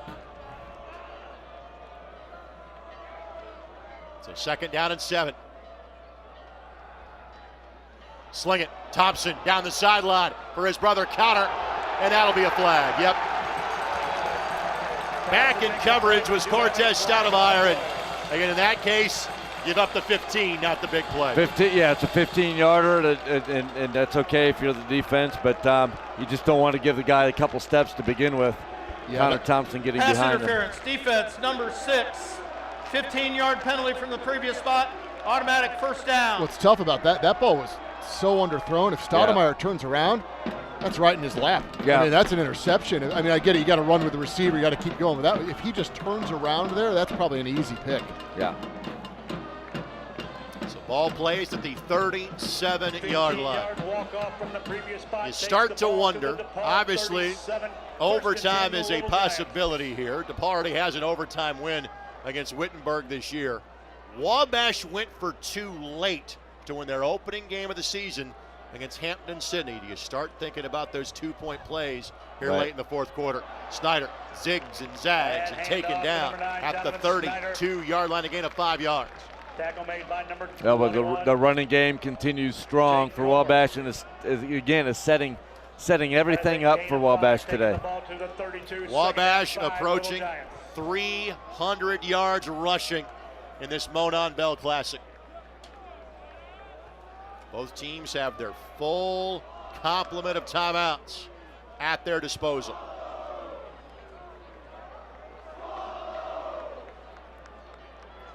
Wabash being deliberate. Again, feel their best defense is their offense. Little option game. It's Campbell. Flag thrown. Campbell close to the first down marker, but again, likely this is heading in the other direction. Yeah, Sullivan kind of gave the "don't look at me" arms after I think what was a block in the back there. Campbell flags on the play. Likely a 7th penalty against the Little Giants in today's game.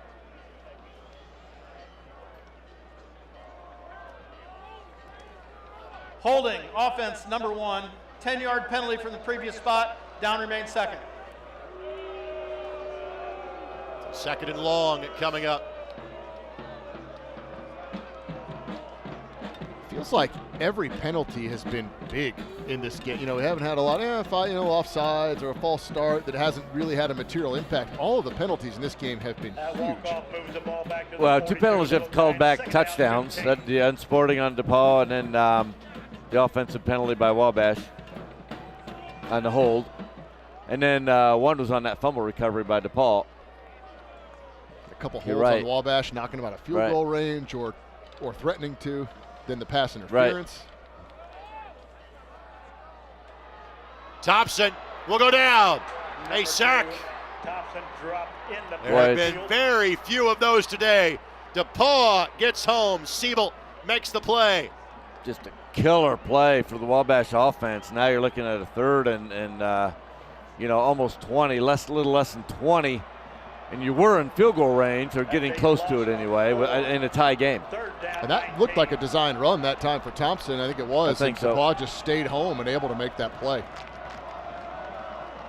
So ball at the 46-yard line. 3rd down and 19. Play clock at 5. There may be a timeout needed here for Wabash. In formation just in time. This quarterback keeper for Thompson. And Thompson gets what he can, steps out of bounds. Number 2, Liam Thompson. A little bit of the wash kind of behind the play. Not really any contact there in terms of going out of bounds. That was similar to that play we saw in the first half, that 3rd and long, where he was able to pick up, about 17 yards? Yeah. He couldn't get around the edge here. There was no edge to be gotten.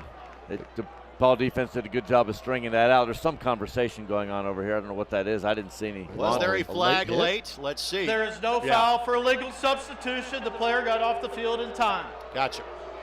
So 4th down and 17. 4th down.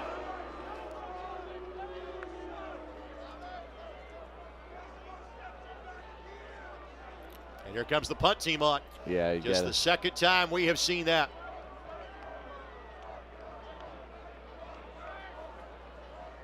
Paul will get the football back in this 27-27 tie. Still some more discussion and debate going on. Well, Wabash has run some linemen onto the field here, setting up in an offense. Well, what this is and talk to Don Morell, and again, these coaches were great. DePauw, first charge, timeout. About spending time with us. And for DePauw's case, they were off last weekend. So I actually had a chance to go to the DePauw University campus last Wednesday, talk to Coach Dietz. I was here in Crawfordsville this Wednesday, talked to Coach Morell. And what Wabash had planned to do at some point, they just haven't punted the ball, so you haven't seen this today. Their backup quarterback is their punter. And so basically what you just saw was their second team offense run out in the field. And all that was intended to do was make DePauw do what they just did. Burn a timeout knowing there's now one less if you're going to need that timeout late in the fourth quarter. Yeah, and Coach Merrill was telling me, but he's going to do something like this. He thinks timeouts are really important in these games. And you look at this game, I mean, it couldn't be more important with how it might shape out right now. So it's interesting. You know, there's no downside to him doing it. May even taking the delay of game on that. And so there's really no downside to trying to get them to burn a timeout. And it worked just as he drew it up. So White on for his second punt of the game. Whitehead back at the 10-yard line to return it again. He is certainly dangerous. This kick, short, but at that distance, perfect. And at the 6-yard line, a 37-yard punt with no return. Well, the way DePaul's offense went down the field last time, it's not really going to matter if there's 95 yards. The Wabash defense, regardless, has to step up and get some stops. Yeah, absolutely. But if you can get them, 3 and out, or even maybe only one first down, you're going to get the ball back in really good field position. By then, maybe only needing a field goal, or if you only having time to kick a field goal. That's a great punt. Big play for Wabash special teams. And here we go. Are we shocked? 5 minutes and 46 seconds remaining in this game, in the Bell game, and it's a tie game. And the home team has won the Bell game each of the last 4 times it was played. Last road team to win, Wabash in Crawfordsville in 2017. Handoff, Baumgartner spun forward, and frankly, DePauw would take it 5 yards at a time and keep that clock rolling right now. Yeah, absolutely they would. Now, easier said than done, but that's a good run on first down. Gets them out of the shadow of the goalposts a little bit and some room to operate. Gain of 6, second down 4. Well, you speak about shadows. We don't have lights here. The shadow's starting to creep across the field already. Or sunset these days. Not far past about 5:15. Handoff Baumgartner. Baumgartner has all kind of room at the 20-yard line. First down, and Baumgartner's rush performances the last couple of Bell games, he is writing a chapter in his history of the Monon Bell rivalry. Well, he really is, and has a chance to really put a stamp on that final chapter if they can keep riding him on this drive. But that's exactly what DePauw wants. Take some time off the clock, give yourselves room to operate, get that first down, open up the playbook.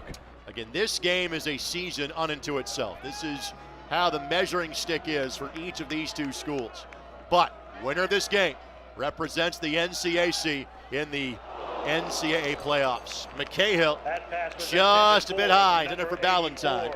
5th incompletion of the day. Nathan 19 for 24. And it's second down. That just sailed on him. He had Ballantyne open. Dangerous, though, when you get a pass that goes a little bit high. It almost just looked like that kind of slipped out of his hand. You can tell he just launched that too high. 5 incompletions for McCahill, 6 for Liam Thompson. You go to the high schools, it's Cathedral versus North Central of our two signal callers in today's matchup.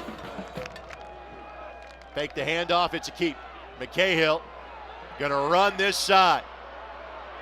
Did a great job of reading that play. Everybody just kind of cleared out, going the opposite direction.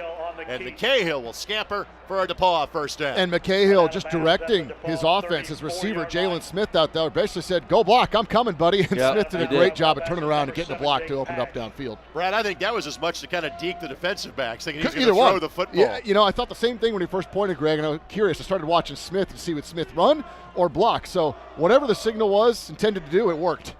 14-yard pickup for McCahill. His earlier carry was a 15-yard touchdown back in the second quarter. Whitehead, the ball carrier. and just gobbled up. Gets back to the line of scrimmage and no more. Well, and DePauw getting out of the shadow of their own goalpost was a pretty big move too, even if they get out here. And if the Wabash defense can get a stop and DePauw punts it away, at least it makes for a long field for Wabash rather than having to punt from your own end zone. Brody Fry made the tackle for Wabash, sophomore from Carmel High School. 2nd down and 10. You can feel Little Giant Stadium move, given the atmosphere and what's at stake. 4-man rush. McCahill again, pass space. McCahill has the first down. I'm not sure anybody's sliding this game at this point. 16-yard pickup, first down Tigers. I feel like I owe McCahill an apology for saying earlier in the game that he's just not a threat to run. He's done a great job with his legs a couple of times when needed. Yeah, we were expecting that from Liam and Wabash, but not so much from McCahill. But he's taking what the Wabash defense has given him. 4th quarter of the bell game, anything's possible, right? Again, you are now getting to that point where you're thinking potentially last possession and a field goal. And this drive for DePauw started at their own 6-yard line. McCahill steps up, looking for the downs, and incomplete pass. And Valentine asking for some contact, won't get it. 2nd down. Little surprised to see a deep shot there, still just at midfield. You've been running the ball well, spread it out, some of those quick passes. But hey, kind of keep the defense honest now, and we'll see if DePauw can get some of those underneath routes going again. And they're 2 big running plays, big pass plays with McCahill using his feet. But I was a little surprised too, as much as they were running it successfully initially on that out of their own 5-yard line, that they went to the air a little bit. But it's worked out with McCahill's feet. 2nd and 10. Whitehead in the backfield. It's some good open field blocking in front of him. He'll pick up 4 or 5 yards. Will Castor had the block that helped spring him free for those 5 yards. And I'm not sure I need to tell you this because the reaction behind me does. 3rd down. I think that's where that deep shot on 1st down, just stopping the clock. You run 30 more seconds off on 1st down, even if you're facing 3rd and 5 here, but there's, maybe Wabash even would have had to call a timeout. Both teams have cleared 400 yards of offense in this game. McCahill looking, throws, looking for Quigley, and nearly intercepted. But now a key decision here. You punting on 4th and 5 with 2:08 to go. You're going for it if you're the Tigers. I'm kicking. I don't think you want to give any chance of giving them a short field like that. No, I agree. I think you got to punt with this one. Yeah. So here comes Gomez on to punt. That was not a throw you want to see McCahill throwing as a DePauw fan over there, Brad, because there were two guys on him and he threw it short where no one had a chance to catch it except the red jersey. No, again, you'd almost rather see him just run that slide, again, run the clock, or force Wabash to call a timeout with all 3 left. Gomez's kick. Again, Sullivan will simply watch it bounce. It takes a very pro DePauw roll. How about this? The punters haven't been called on very often, and they've done their job. Last kick for Wabash down to the 6. This kick for DePauw down to the 7. And here we go. 1:58 left to go. I love how things affect other things in football. Like you think about the Wabash punt down to the 5. If he wouldn't have done that, if he'd have kicked to get a touchback, they get the ball on the 20. They have the same drive. Now they're in 4-down territory in the Wabash 30 and 40-yard line. But this is what you draw up when you have a Liam Thompson in the offense. This is the position you want to be in. 2-minute drill. We're only 2 seconds off of 2 minutes with 1:58 to go. A true 2-minute drill, 90 yards to go, 93 yards to go.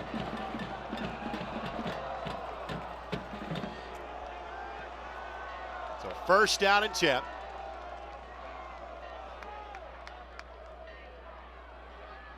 Looks, throws, and incomplete.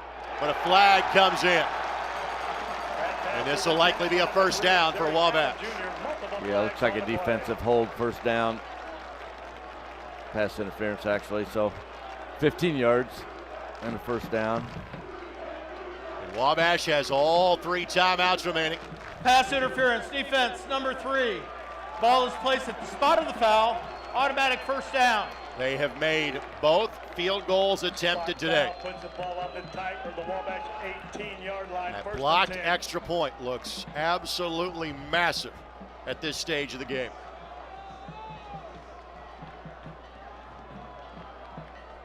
Running game still available to Wabash because of those timeouts. Blitz coming. Thompson throws. Catch made. Allen tackled inbounds. Great open field play by Stoudemire. Second down. Yeah, it's a really nice tackle. Looked like that maybe he was going to be able to turn the corner, get upfield, or get out of bounds. That's a great tackle in the open field. Yeah, Derek Allen doing that motion, coming back quickly to try to get open in the flat. So second down and 5. Thompson throws it and in and out of the hands of Allen. That was on Allen quickly. Coons, the defensive back in coverage for DePauw. And it's quickly third down for Wabash. It was on him quickly. I think number 3 would like to come down with that one. I think he normally would come down with that one, but couldn't tell if the defender got a hand in there to help strip it away. Either way, it was good coverage and a big third down play here. Just really no window at all to complete that pass. That's the one dangerous thing about having to go this far down the field to get in position for a field goal. You kind of have to throw the ball, which means you can stop the clock too. Wabash, and get the ball back to first the ball. charge, timeout. Right. Timeout Wabash. We'll take our final break right here. 88 seconds of regulation to go. We're tied at 27 on the ISC Sports Network. Please allow the winning. A Wabash man, if we do our job right, it's the guy who doesn't check any one box. I think it gives the students a large toolkit to be able to problem solve. It's a place where young men can grow up and learn the skills necessary to go out and have an impact on the world after they graduate. One of the great gifts that I got at Wabash was not a specialized skill set that was going to be applicable in my first job out of college, but it was really a commitment to working in groups, lifelong learning, and just a passion for life in general. There is such a rich tradition of success and accomplishment here. When you think about all of the things that Wabash men go and do after they graduate, why would you not want to be a part of that?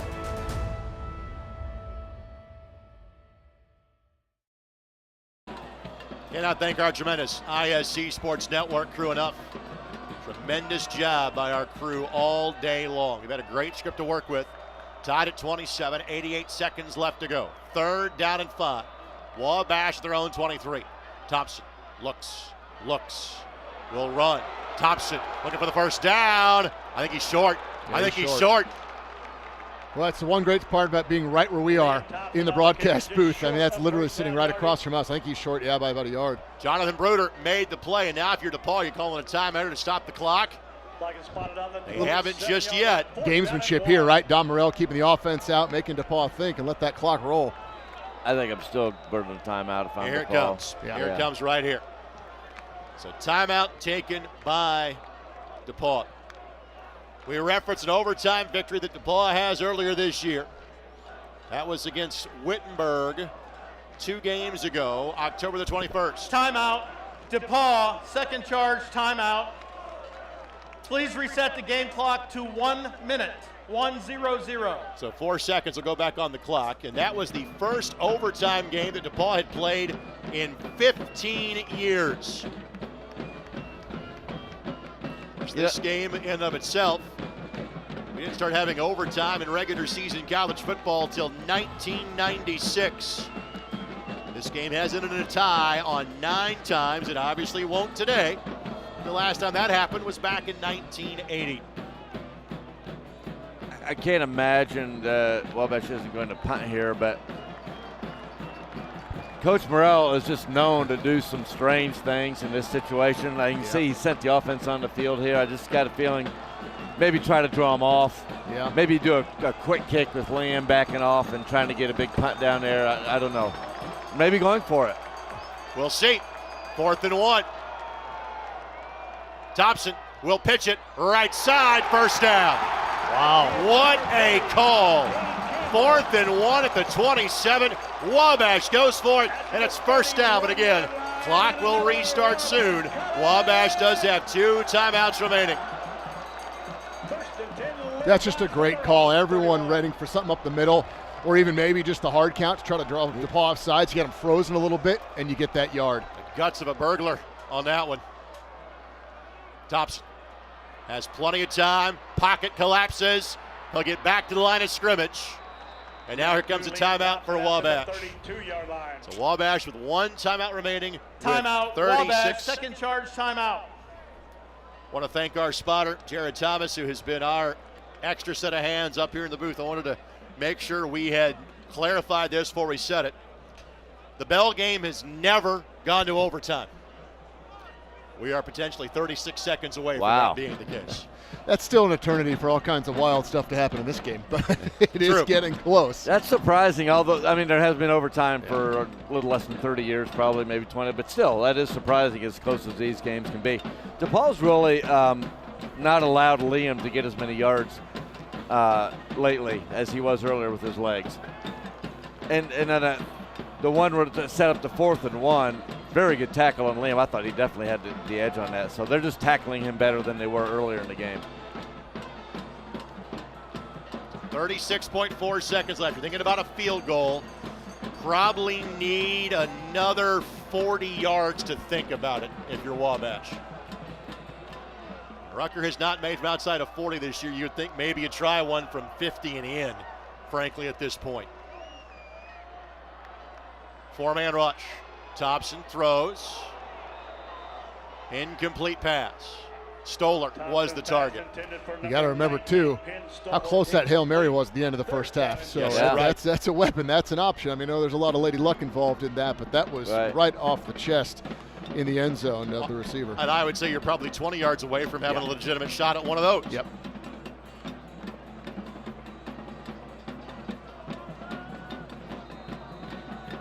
And now a timeout taken by DePauw. So DePauw will take their last timeout with 32 seconds to play. Third and final timeout. And they must have saw something they really didn't like there. Like to maybe have that in case you get a turnover or a sack or something and need to stop the play. Yeah, here's the Hail Mary at the end of the half. That's how close this game is. DePauw fans will rue a missed extra point, a blocked extra point. Wabash fans will think about that catch that could have been. And whichever team wins this game won't think about either of those plays at all. Such is the nature of a rivalry game. Right.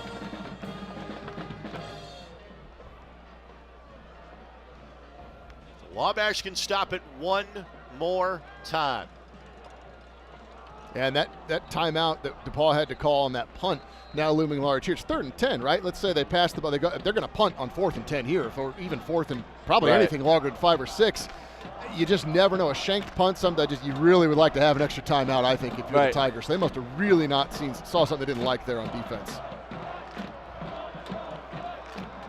No, that's a good point. So Wabash gets no yards here, and then they just wait till their last play and try to throw a Hail Mary, or maybe just burn it. Or they just run it out. Counter for Campbell, who is dropped. Like now. And now we're going to OT, it looks like. Don Morrell does not need to call another play.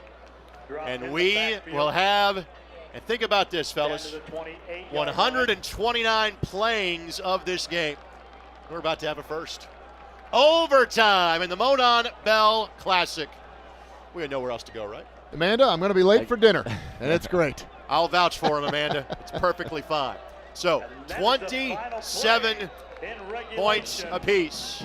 This game goes to overtime, and DePauw had not played an overtime game in 15 years. They're about to play 2 of their last 3 games of the season. Oh, and by the way, the conference championship and the automatic berth is on the line. Yeah, this is basically the first round of the playoffs. The loser goes home, the winner keeps playing.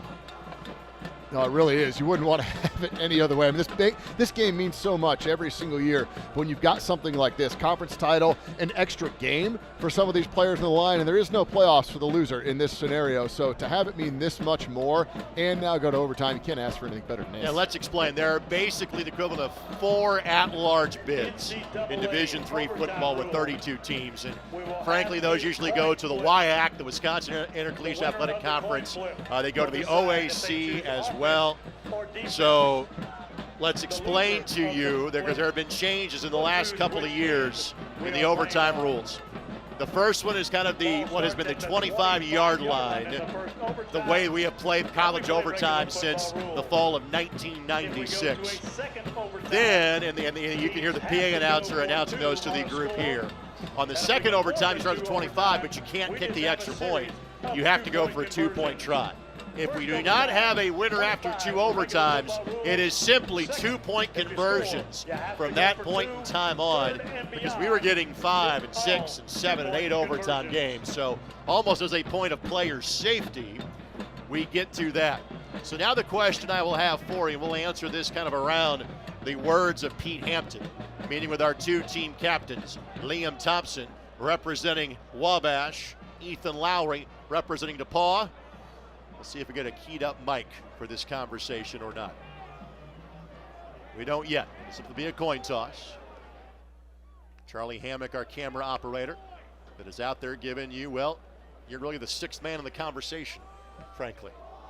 Thousands watching across the world, and it centers around 2 officials and 2 team captains standing on the Wabash W. So the coin toss won by Wabash. And you would think that Wabash would want to have the ball second. And then because the wind is not a factor, DePauw says, let's go to the in the first overtime. Wabash has selected to go on defense. First down for DePauw at the 25-yard line. All right, so now with that, again, it's more conventional football from the 25. But how many 2-point plays do both teams kind of have in the bag? When do you start going to that? And again, here is the explanation of the overtime rules in graphic fashion. Steve, I'll start with you. Yeah, you just, like I've said this all game long, with Coach Merrill, you just don't know what he's going to do. I mean, he might now with being on defense first. It's kind of the decision's kind of going to be set up for him whether he wants to go for 2 or not in the first overtime period. But you just wonder how many 2-point conversion plays each coach has in their pocket. Do you go for 2 immediately if you're either of these coaches? Interesting call. I mean, both these defenses played a lot better in the second half, and we're real football out here from the 25 right now, so it wouldn't be surprising. I wouldn't be shocked if one of these defense forces a field goal attempt or something, but no, I think you probably kicked the first time, at least DePauw if they scored here. Quigley, the man in motion. Baumgartner. And Baumgartner limited to a gain of 2, maybe 3.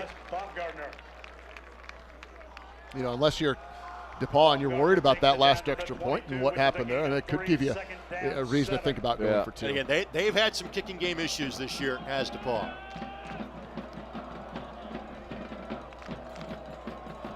Well, DePauw's last one was blocked. He knows Coach Morrell is very likely to go for 2 for the win. I don't know if that gets him to go for 2 if he feels good about it. I mean, if that running game, that helps. That ball hits the H-back, and Wabash recovers.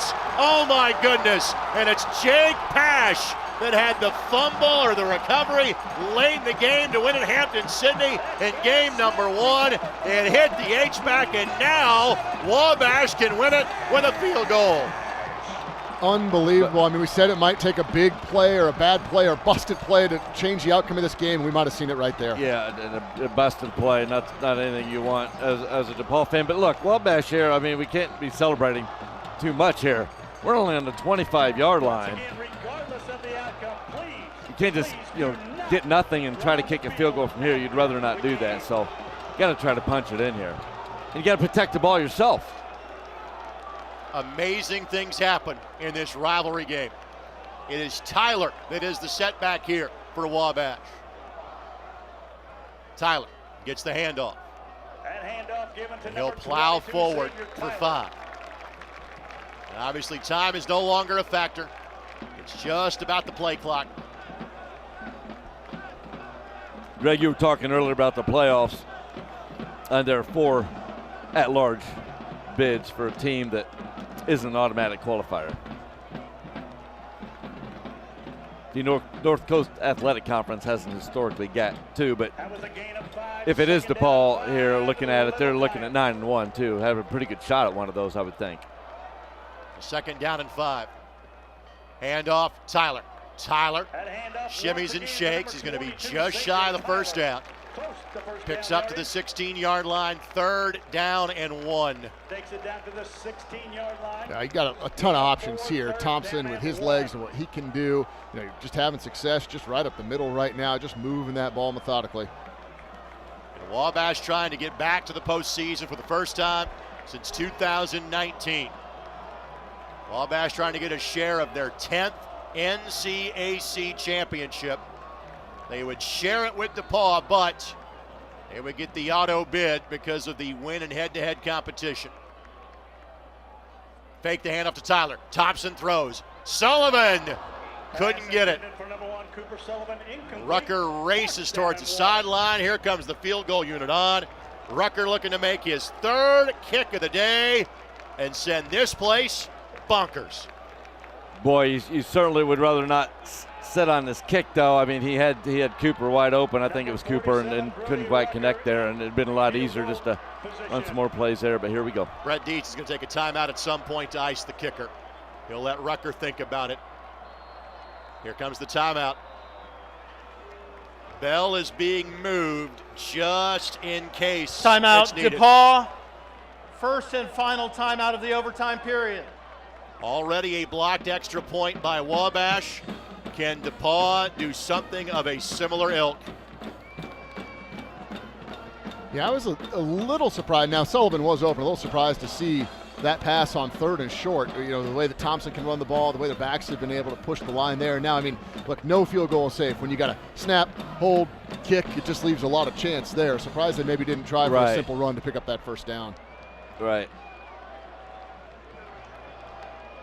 Yeah, it was right, 3rd and 1.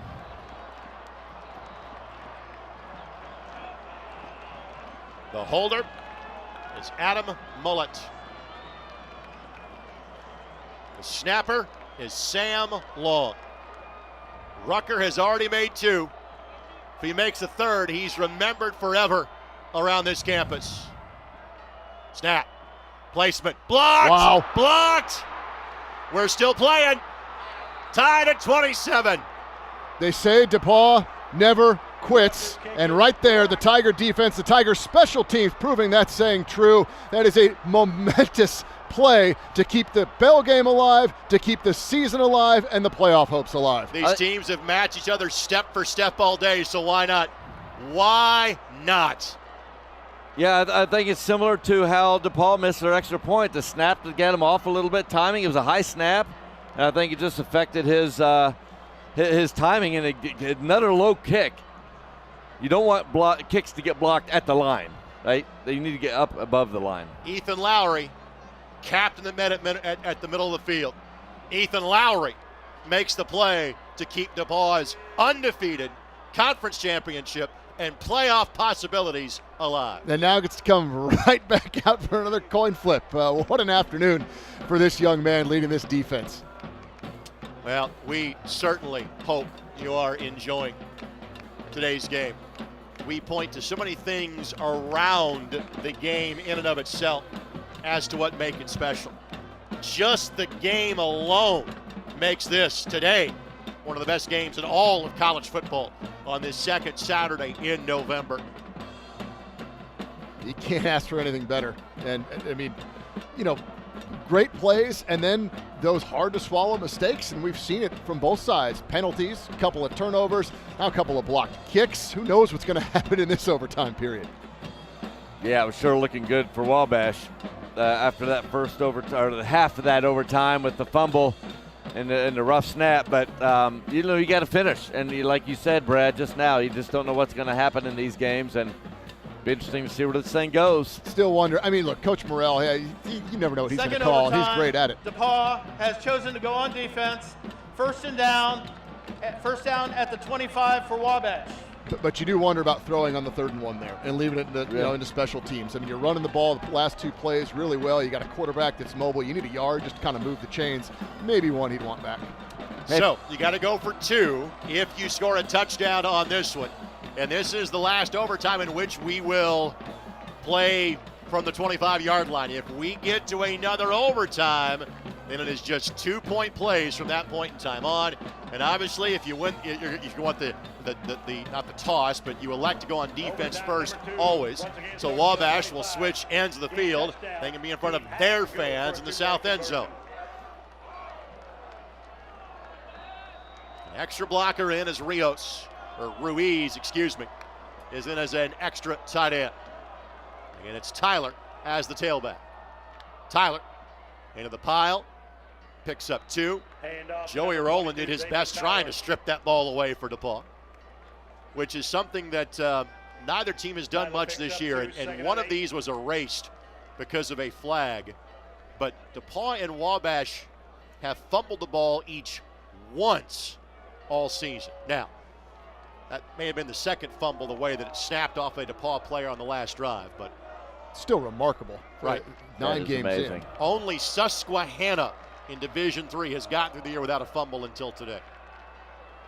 Thompson throws, end zone, and Allen could not separate from Cortez Stoudemire. Greg, if anyone would know where Susquehanna is, I know it's you. Well, Susquehanna has radio station on the northeast side of Indianapolis. That's what I know about Susquehanna. Okay. I think they sold to Cumulus back in the day.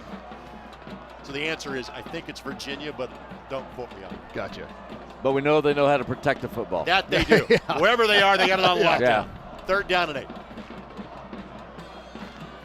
I'd be surprised if see some Liam did get something with his legs in one of these next couple of plays.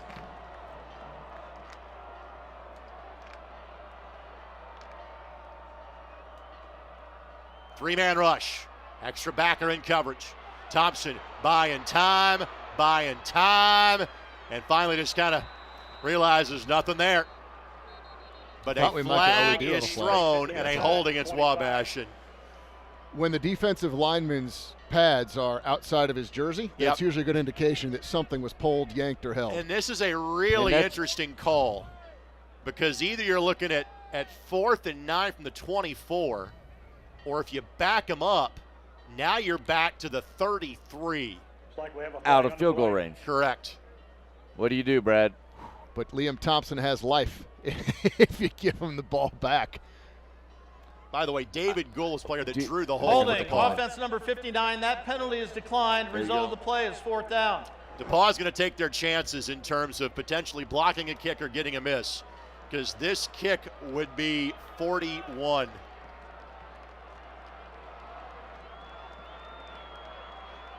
Thompson, knowing that play wasn't there. So this would be the longest of the season made for Rucker.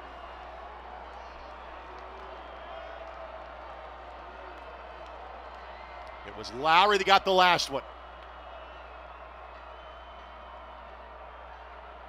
And this kick, good. Wow. So Rucker has a new season long. Wabash is in front. A DePauw field goal ties it. A DePauw touchdown wins it. Yeah, I still think that's the right call, declining that penalty. Just, Liam Thompson's so dangerous. If anything, probably gets some of that yardage back. And you also open up desperate defense, penalty situation, throw the ball downfield, get a pass interference. I think that's a challenging field goal right there, and it was a great kick. I think you're right. Would get the ball out of number 2's hands when you can. We've mentioned some of the different locations fans are watching from. I'm kind of scrolling occasionally in the YouTube chat room on iscsportsnetwork.com.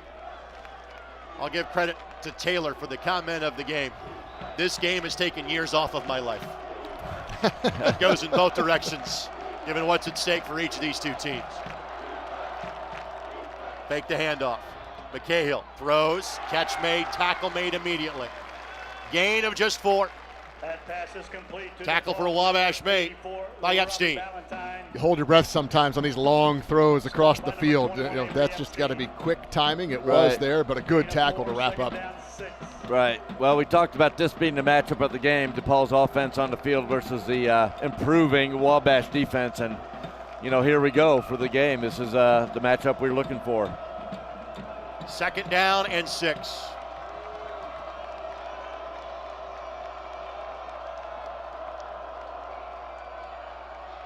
Quigley makes a man miss, has the first down. taken down at the 11-yard line. First down, Tigers. It's such a big play because you just feel more comfortable down there, knowing all you need is maybe a field goal to tie. Now you're in fairly comfortable field goal range. You got a new set of downs. You're kind of in no man's land, especially with the DePauw kicking situation on that last play. And Quigley, again, quick move to make a defender miss. That's been the story of the DePauw passing game, these quick passes and breaking tackles. You did make him miss, and we talked about the tackling. That's one of those tackles that needs to be made. You get a safety right there in the open. Fake the handoff. McCahill out in the flat. Catch made. Touchdown. Ball game. DePauw will win. And amazingly, it's Will Castor. He was the player that the snap hit him to set up the fumble. He catches the game winner. DePauw has a 10-win season for the first time in school history. They are going to the Division III playoffs for a third consecutive season. The Monon Bell game is endless in the amount of stories it has told over the years. And Will Castor, in a matter of 20 minutes, redemption from a fumble caused to the game-winning touchdown. DePauw fans rushed the field, 10-0, 10 wins for the first time in school history, like you mentioned, Greg. Conference champions, going to the playoffs, and oh yeah, maybe even most important in all that, keeping the Monon Bell in Greencastle. First road win in this series since 2017. Allow me not to paraphrase, but to simply reverse the phrasing of Jim McKay. From the agony of defeat to the thrill of victory for Will Castor and DePauw University. The Tigers now 3-time NCAC champions, and they will represent this league. The selection show is tomorrow afternoon on NCAA.com. DePauw knows they will see their name in lights on that board. But Brad, you said it very well. It's amazing in this rivalry. That's almost secondary. It is, did you win the bell? And the answer for DePauw is absolutely. It is once again. Just an incredible game. We've seen some great games in recent years between these two teams. This is another one, the first overtime game we've seen in this rivalry. DePauw able to complete the perfect regular season. I mean, we're going to remember this one for a long, long time. We're also going to remember the amazing career of Liam Thompson at Wabash for a long, long time, who once again left it all out on this field. One of the best players to ever play at this school, and really, I think, the position in Division III history. Liam Thompson will finish as the all-time passing leader in North Coast Athletic Conference history. He will finish 61 yards shy of Jake Nutt in terms of the all-time passing record at Wabash College. Steve, as far as this Wabash team and head coach Don Morrell, they lived up to the moniker. Wabash always fights. Absolutely they did. I'll let you finish that thought in a moment. But Kelsey Casper is standing by with the winning head coach. Coach, you couldn't make this script up even if you tried. You told me DePauw never quits. How did you finish this game? Yeah, I mean, it's just something that, it's just our whole motto. You know, it's from Coach Nick from 1981. DePauw never quits, and that's what we do. We did it all year. Same thing against Wittenberg. I mean, dire straits there at the end. But the redemption for that kid right there at the end was amazing. I mean, this is Monon Bell. I mean, this is why the rivalry is so awesome. This is why this game's so awesome. This is why the sport's so awesome. I'm just so happy for our team of what we accomplished this year. We set really lofty goals, and today we accomplished those. So I'm thrilled. We have to talk about that blocked field goal. Down on yourselves, one last opportunity, and your team comes up with it. It's unbelievable. I mean, what our kids have done, what our kids do, they just always believe, and they didn't give up, and they kept fighting. And what an incredible play by our defense, and just all the way around. We needed every single one. We made some mistakes, but so happy we got redemption for a lot of those things. And this just makes it all so much sweeter. So. And this team going to the playoffs now, how do you balance the excitement of this and focus on what's ahead? Honestly, it's really hard. It's hard for both teams, no matter who goes to the playoffs, to come off an emotional win and then turn around and play somebody else who's really, really, really good. But this team's going to bounce back. We're going to respond. This is what we're planning for. This is what we're going for. And so this is just what you plan for. So now we're on to the next thing. So, but super happy with what we did, and just happy for all of DePauw and all the DePauw Nation and everything, all the alums, all the students, former players. Like, it's just magic. It's magic. The Monon Bell staying in Greencastle. How does that sound? Let's go! Thanks, Coach. Congrats. You are absolutely allowed to react like that into the microphone given the stakes of this game. Again, we'll see if Kelsey maybe can get us one more player interview. If not, she did a wonderful job in her first Monon Bell class. Look forward to working with Kelsey in terms of future plays. And again, there is the fumble, and you thought, my goodness, that's the end. That's how this game is going to end. No, a blocked kick, and the young man that had the snap hit him on the hip is the guy that gets the touchdown grab, Will Castor. Will, this season, had 2 catches for 8 yards and 1 touchdown.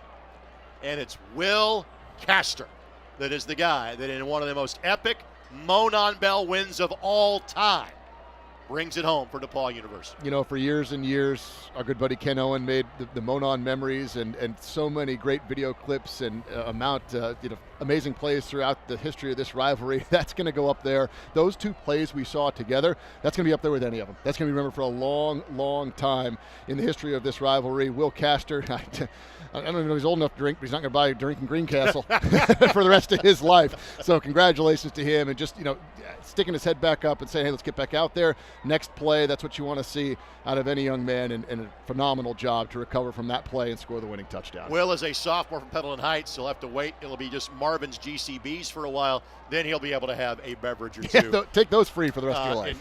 And 2 as well. But because we had Coach, I didn't let you have a chance to finish your thought. Wabash fans won't be happy about the result. You never are when you lose to your rival. But Don Morell's kids, Steve, gave everything they had in this game.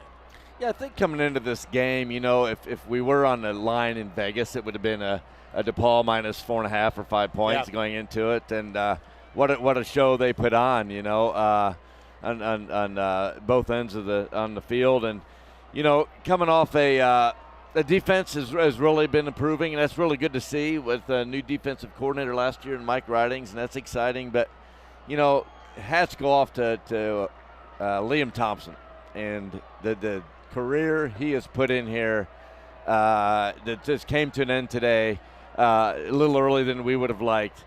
But what a treasure it's been for 4 years, being able to call his games and being able to watch what he could do not only on the field but on campus and in the classroom. And Coach Dietz mentioned him. I want to give you a final opportunity here. We would not be doing our job if we did not mention the legend of Nick Morozes at DePauw University. I'm sure he's looking down, enjoying some Tiger pride right about now. Oh, gotta love it, baby. That's what he'd be saying. That's what he is saying up there right now. I mean, coined that phrase, DePauw never quits, and they certainly didn't today. And he absolutely, on a beautiful day in Crawfordsville, would have loved every second of this game, every second from both teams, and the back and forth, and really the close, hard-fought nature of this football game. Yeah, he means a lot to the program, those that played for him, those that knew him, and he certainly is happy about this outcome this afternoon. Some folks I want to thank that make this broadcast possible every year. I want to thank Jim Amadon and Brent Harris at Wabash College. Wabash folks, you are so lucky that those 2 gentlemen work on a full-time basis, as does Steve Hoffman here at this university. There are so many good people here at Crawfordsville, and again, Brent is as good as his job as a Division III SID as anyone at any school in this country. I get fortunate enough to work with Brent during Colts games, and knowing we are here, we are always in good shape. The same is said about Bill Wagner. Nobody calls him Bill at DePauw. It's Wags is what everybody calls him. He is one of the legendary faces behind the scenes in this rivalry. Both of those 2 gentlemen, he and Brent, make my job easy because of the wonderful notes they put together. Jim Amadon is my point of contact with Wabash College. Stevie Baker-Watson, the AD, with Brad Hunter. Moving on to the Indy 11, Stevie's become our contact at DePauw. Congratulations to her and everybody involved at DePauw University. I cannot thank the work of Jordan Shue enough. I get a lot of credit for what goes well with us on ISC. Jordan is the brains of the operation, and the way we were able to show you all of these different angles throughout the course of this broadcast, he's the one that gets it done. There is our entire crew. And as I said earlier, this is in the top 2 of the things that we do each and every year, and we feel like we are stewards of this great game, and we hope that we did our job today in bringing it to you. It always helps when we have a wonderful script to work with. And in a rivalry where so many crazy things have happened, it had never gone to overtime before this one. As I look at the scoreboard, it says quarter number 6. It took 2 overtimes to get this one done, but DePauw will take the bell home with them and all the way into the Division III playoffs. For Kelsey Casper, for Steve Hoffman, for Brad Walker-Merca, my name is Greg Rakestraw. We'll see you 364 days from now at Blackstock in Greencastle. DePauw will have the bell on their sidelines. What a legendary game this was.